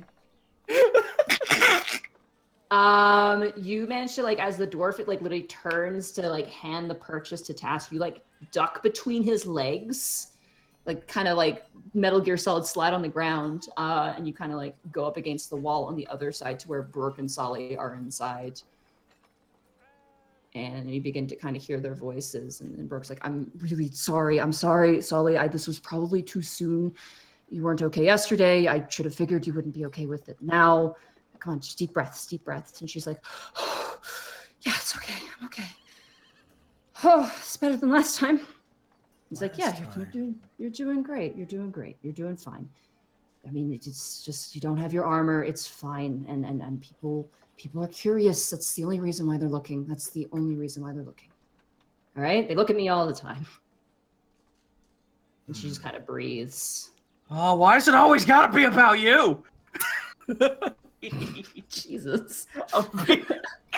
But I guess Borky and Panic are just looking through, sipping cocoa, looking through the window of the shop, just wondering what's going to happen next. Yeah, it's. I'm like leaning out the door with my pipe in my mouth. I'm actually gonna stay hidden, trying to eavesdrop as much info as I can. This could go very poorly, Panic. Do you need something? Brooke kind of leans to Sully, kind of kneels in front of her. Do you want me to get you something to drink? And she goes, "Yeah, I think I need something to drink." And he goes, "All right, I'll be right back. Just stay right here, okay?" And he leaves the room. As soon as he is out of eyeshot and earshot, Sully. She's hyperventilating, and you don't think this is gonna fucking make that worse? She like gets up and she smacks against the wall and she goes, "Who's there?" I walk out of my hiding spot, just holding one of my feathers. You see her for the first time since you saw her the last time, which wasn't the greatest time. She has no rings under her eyes anymore. Good. She looks like she's gotten sleep. She looks almost like 5 years younger. Ooh. Than the last time you saw her. And her eyes just go wide. And she goes, and like smacks her hand over her mouth and goes, "Greggles." Hey, Sully. I know it's been forever. She just runs and gives you the biggest hug. I give her the biggest hug freaking back. That's nice. Okay. How have you been? I haven't heard from you in forever. Thank you so much for the stained glass. Beautiful. I know. Thank you so much. I'm doing great. Borky and Panic, you watch as Bork kind of makes his way out, and he kind of talks to the black. Says, "Do you have any water?" He goes, No, nothing to drink." And he goes, "All right." He like looks to one of his guards who's like still kind of stationed next to the building. He goes, "Just keep an eye out at the moment. I'll be 2 seconds." And he like walks away. Does it look like he's walking back into the room? No, he's just leaving. He's going to look for water outside Okay. somewhere. He's left the building. Meanwhile, inside, Sally's just like, there's been a lot. There's a lot. She sits back down. There's a lot that's happening. We don't have much time. No, we don't. We really don't. But he doesn't hate you as much as you think he does. He's just frustrated. He's mad. I know. And trust me, I think we all would like to talk to him at some air. It has been forever. It has been. It really has been. There's a lot that's happened. Periton's currently scouting around the shores of Alavas, which is not good. There's a whole layer of problems there, but that's, I mean, I'm sure you know how bad that is. Right. And Solar... What? I yelled at him. I had another vision with him, and I screamed at him. I yelled at him, and she like grabs her head and kind of leans down. And Greckles puts his talons over her hands that are her head and tilts it back up. What happened? He hasn't come back since. I haven't had a single vision with him since then. What about your power? I still can heal, but as much as I didn't like it, it's always been there. You understand? No, I understand. Look, I just want to let you know that we're watching over you. It's kind of creepy. Well, I am kind of a creeper. Call it. You guys outside watch as Bork is now making his way back with a hot drink in his hand. Borky taps, like. And Borky tries to get their attention. Oh, And he's going to see if he recognizes you again, because he failed last time. It's a 17 plus. Yeah, Borky, you're at the shop right now, right? I'm outside window, yeah, looking in. Bork is like kind of blowing on the drink, and he kind of stops and turns. He goes, "Wait a second, I know you." What? Oh. He drops the drink in his hand and immediately rushes into the room. But do you? Really? I'm gonna go ahead and wait. Did he like drop it, or did he? The drink just crashed to the ground. It's now steaming up in the hot winter air. I'll mage hand it before it hits the ground. All right, roll a dexterity check. Dexterity. Run, Grex, run. He's coming to capture you. Run, Grex. I know. 6. Do You're like drink, and you completely miss it. It falls to the ground. You try to grab it. Do I see this happening? Yeah, you see Brooke just drop the drink and just. All right, so I'm going to probably cause a commotion. I'm going to stealth my way in front of him so he does trip over me. Okay. How audible is this? Very audible. You can hear him running. He's wearing full armor. So I'm going to make it seem like it's his fault that he ran me the fuck over. All right. Really quick, because I want to have this happen before anything else happens. I want to say I want to give my feather to Sully, say my goodbyes, and jump back into stealth. No. No. Too late. Too late. Was it too late? It's all too right. late. Yeah. Do I see Task do this? Like step in front of Brork? Yeah, you do. I need you to roll a deception check as well. A deception check, very well. Oh no, for Task. Oh, okay. 13. 13.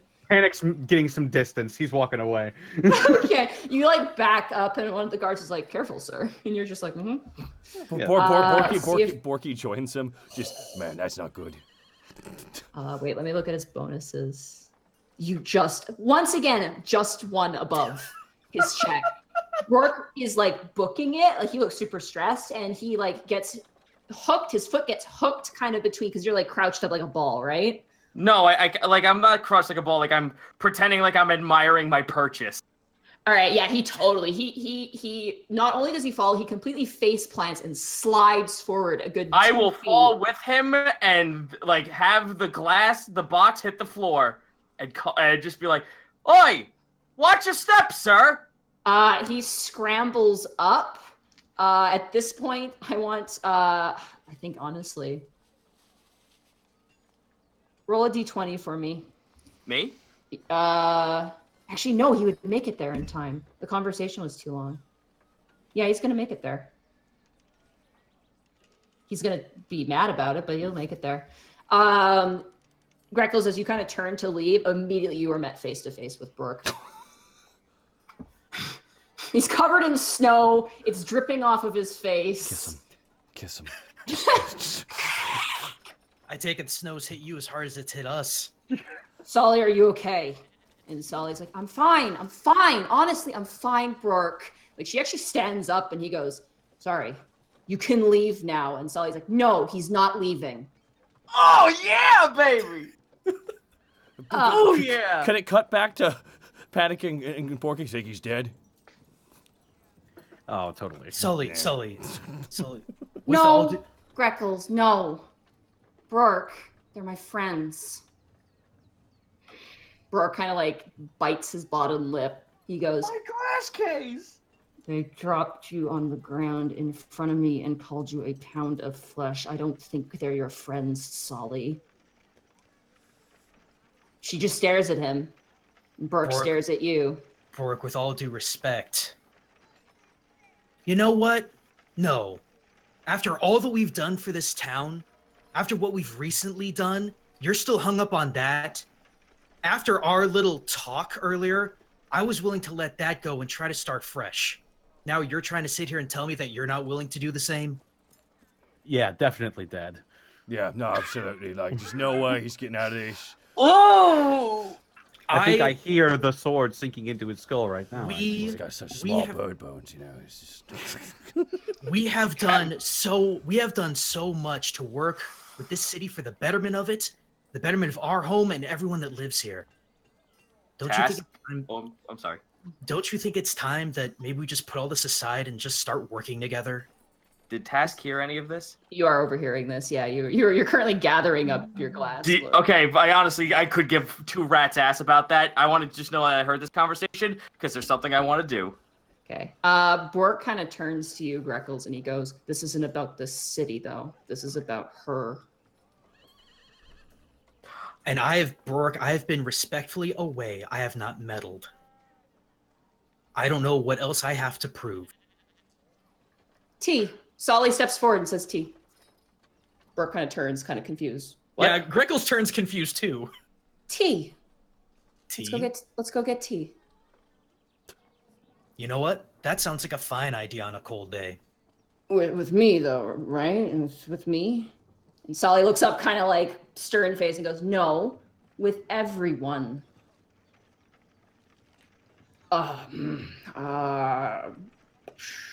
You see him kind of like, he reaches for his side, kind of patting around, and he kind of like tilts it out. He goes, Solly, I don't. Brork, let's try to make this work. Let me just talk to her first, all right? Just give me 2 seconds. That's fine. I will be outside. Okay. I kind of wanted while Brork was talking between them, since overhearing that like they threw you on the ground and everything, I want Task to just brazenly walk into the picture in front of Sully. No, like that Mega 64 video where he walks around the corner of Miyamoto dressed as Link. Oh shit! Walks away. Yeah. No, but I want Task to make himself visible and not give a fuck if Brork is like, "Hey, you can't do that." Like, I don't give a fuck. Come to think of it, Task might be dead too. That's true. I mean, it's true. Like he ran. I mean, those guys ran him afoul pretty face. You think it would have been us, right? You think it would have been us, but no, guys. Oh, hi, Greckles. Chill out. Just chill out. Let's let this play out. Task stands before Sully, making himself visible, and if Brork's saying anything, it's just pretty much the Charlie Brown. Like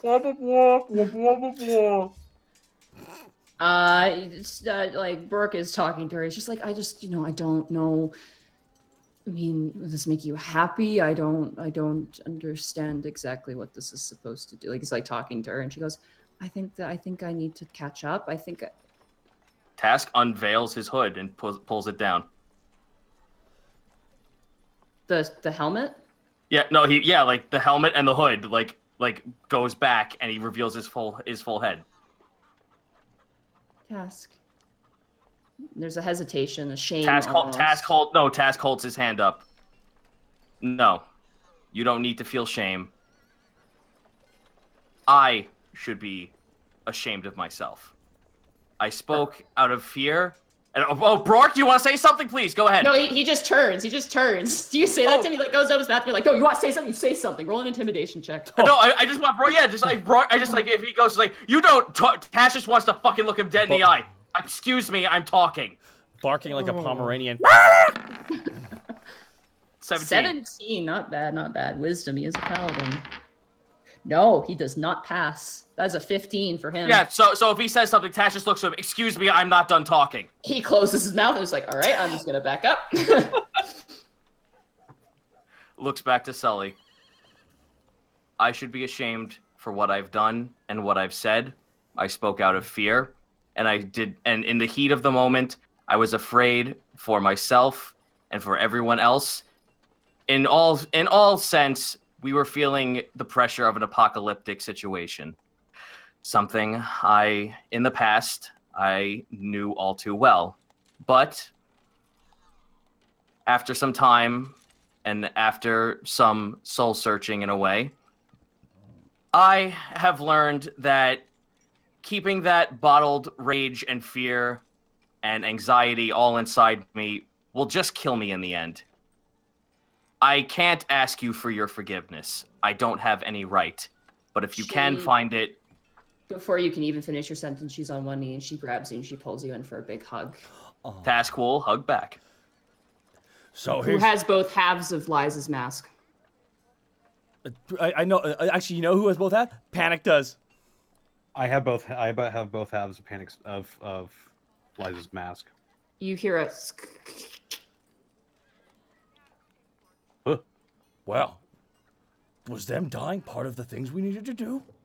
Oh man. So Jeez. Thank goodness they're out of our lives forever.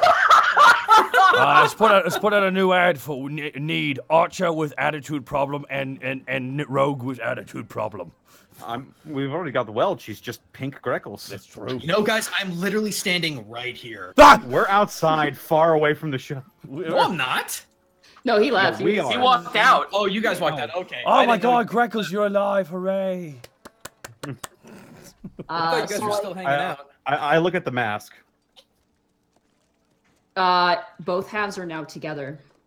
Oh shit. What? It's still cracked to hell, but both of the halves have found their way together and have resealed. Borky, look. It's one mask now. Borky holds it in his hand. How many cracks are there still? There is one. Oh, damn. Almost done. Whatever it is. is. Solly lets go of you, Task. She kind of like wipes her face and kind of like grits her teeth, like no crying aloud. Task takes a step back, nods his head, and like stands at attention like a soldier. Burke, if you let me have tea with them, I will dance with you at the upcoming event. Burke opens his mouth, goes, "You don't have to do that." She goes, "I feel like I have to." Bork, after everything, I too also know that you probably can't forgive us, and I don't blame you. However, overhearing Greckles, it is true. For all the work that we've put into this city, to make this our new home and to see it thrive, I feel that for the betterment of all of us, we should just move on with our lives and start again.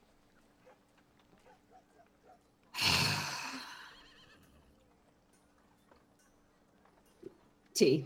And he kind of repostures himself. He grabs Solly's cloak, puts it over her, and leads her outside. Task will follow. And that is where we will end the session for tonight. Yeah, that was awesome. Woo! I was waiting so fucking long to get that apology out. Yeah! That is really okay. So silly question, because I can tell there's like something connected to the mask with each of us individually. I guess. Oh geez, so like Borky had one with Digsby, Task just had his, and Panic had his with Helena. I guess the last person is Grackles. Ooh, maybe. But guys, I don't know. What do you want from me? I don't know. Just don't know. That was, by the way, that was so awesome. Just being able to have that confrontation finally, like that. Yeah. I'm so happy that happened. And then next session we'll have tea. Yeah! I can't wait for Tea the time. I can't wait for the awkward tea time. It's gonna be like it's gonna be like the awkward dinner from 22 Jump Street. So quick question: are we gonna call this episode the Hot Springs episode? Yes, No, because no hot spring shenanigans happened yet. that's true. Yet. But But there was a hot springs at play. Oh, Making Us Whole. That's a pretty good title. Yes. 2 feet of snow. 2 feet of snow is really good. Yeah.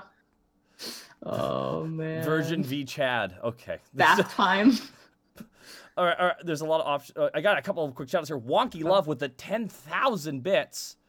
That's a crazy bit. Probably stop recording. Oh yeah, we should. bye, Yeah. Austin. Bye, Austin. Austin. Oh my goodness, that was really. And what episode is this, guys? This is episode 50. 49. Oh, 49. I'm sorry. Jesus. Almost episode 50. That's gonna So be this crazy. is our 1-ish year anniversary, correct? Yeah. Yes. Yep. Our We started anniversary was on the 3rd. That Yeah, our we started up on June 3rd. it's crazy to think that we've been doing this for a year, you know. And Mm-hmm. a real fast Wonky Love 10,000 bits. A very happy birthday from the Netherlands. Thank you so much for all the entertainment. Thank you so much for the 10,000 bits. Damn. We got 1,000 bits from Thunder King. Bam! Winter. 1,000 bits. That's not bad. That's not bad. Black Fox 51413. 1,000 bits. Furiously throws money at face. This is for streaming during my work schedule. Runs away into night. Seriously, whether you read this or not, you have been such an inspiration to my life. And while I won't go on about how bad my depression is, it's just not like that. You have helped me out tremendously at looking on the bright side of the world. I love the Unexpectables so much. Here's to another year of wacky and incomprehensible adventures. Thank you so much.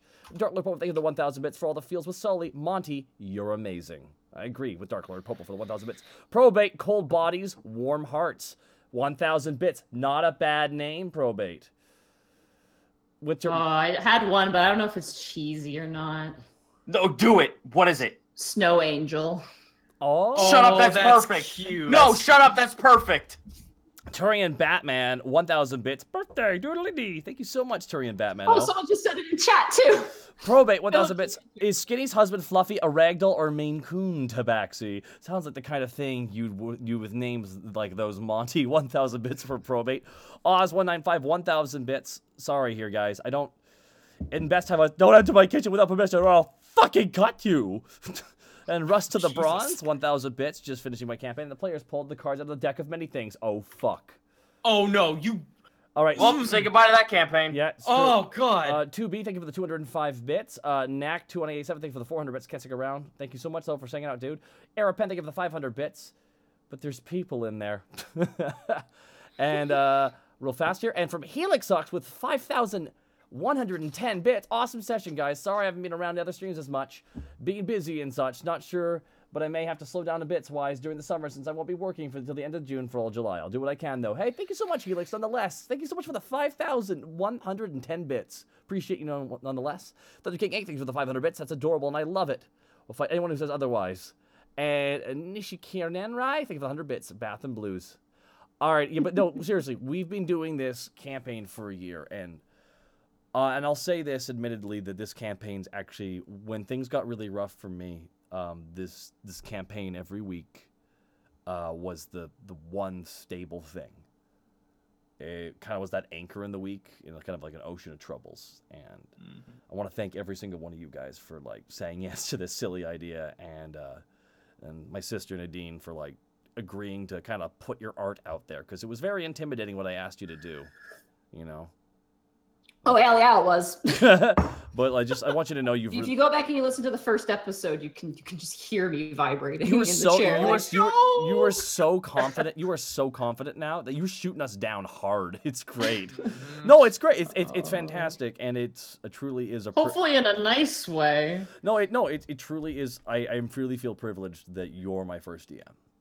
Like it's really the next person has a lot to live up to, so to speak, for this so far, and it's been an amazing year. And I want to personally thank everyone who's donated, and I gotta give a quick shout out to Probate as well. If it wasn't for his initial investment when we were just casually throwing around the idea, I don't know if the ball would have maybe gotten going, but he definitely kicked it hard enough that it flew down the hallway a fair amount. I was unemployed, so it was really crazy, and all the support you throw our ways really helps with this. And Zelmegas, thank you for the 500 bits. If I can make a shout out to some community builders as well. Absolutely, please. I mean, we've got our fantastic artists who have worked on the show. We've had Star Pirate. We've had that Art Jack. We've had Citric King. We've had a few guest artists, though their work wasn't actually seen. Siggy Koo did Ozzy's token. as well as Malavicted Sebastian Strong's tokens. The other thing is we also had Shehelem, the Wiki Mom, is what she goes by. She has been painstakingly taking care of our Wikia as a resource for our artists, for our animators, for anyone who wants to do any sort of fan project or even jump into the show and wanting to kind of like read about the characters to learn about them. So I'd like to thank those people for definitely like helping out building the community and being invested and the Discord as well, everyone with their fan theories and all their fun sort of their fan ideas have been quite good. I interestingly enough, Euromagister was made by the Discord.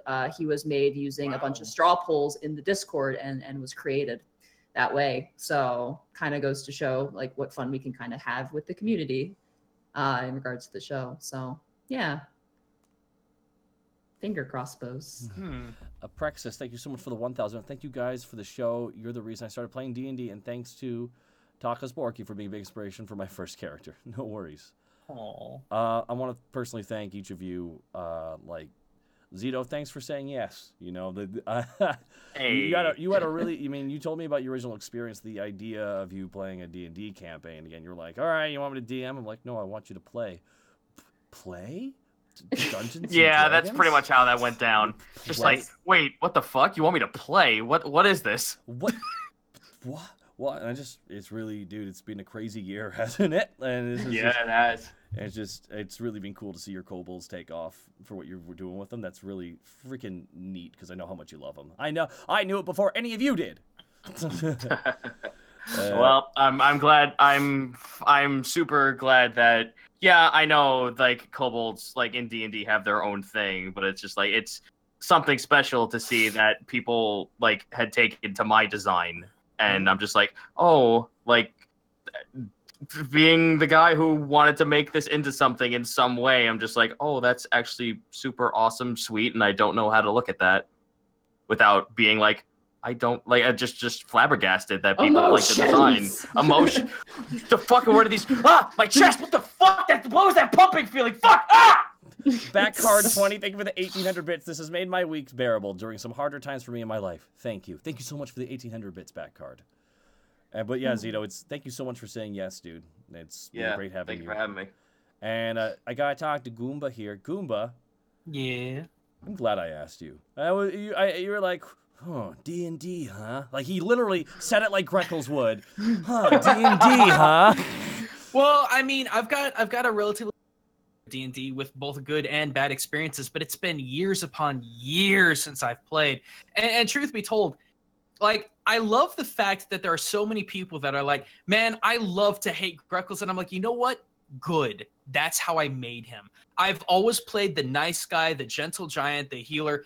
I wanted to play an asshole for once just to see if I can do it. And it's been rough. I'll admit it's been super rough to try and figure him out as his character develops, but I'm having a lot of fun. And I'm going to come out and say it. I don't give a shit if you don't like my weeb antics. I have fun, and we are here to have fun. Damn right we are.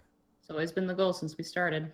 Well, thank you so much for saying yes. And lastly, but certainly not least, Snake, man, it was when I hit you up, I was like, I hope he's good, and fuck if you're not the best.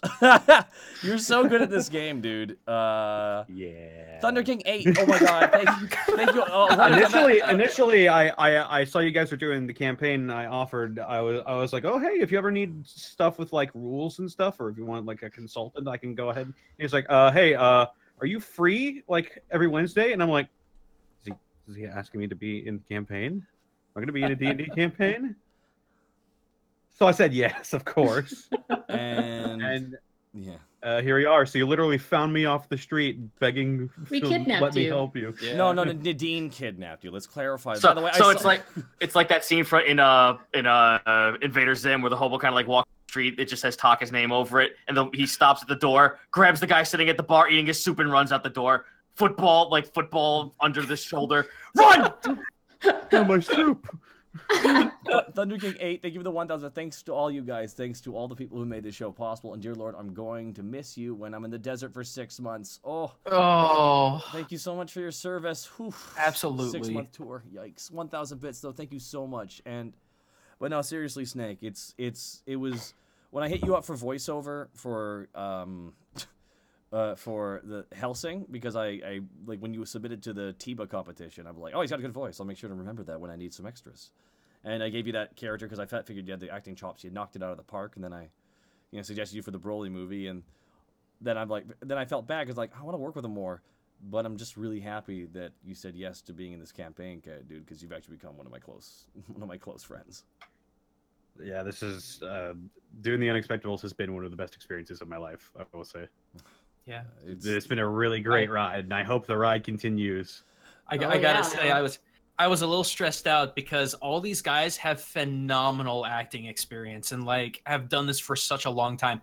I did drama in high school and early to mid college, and that was 10 years ago. So me being the type of person I am in front of all of these great actors, I'm like, God, I hope I can at least swing par. Man, it's I just think about everything this year that's changed, and I'm just really happy because I also want to give a shout out to our of course our guest stars.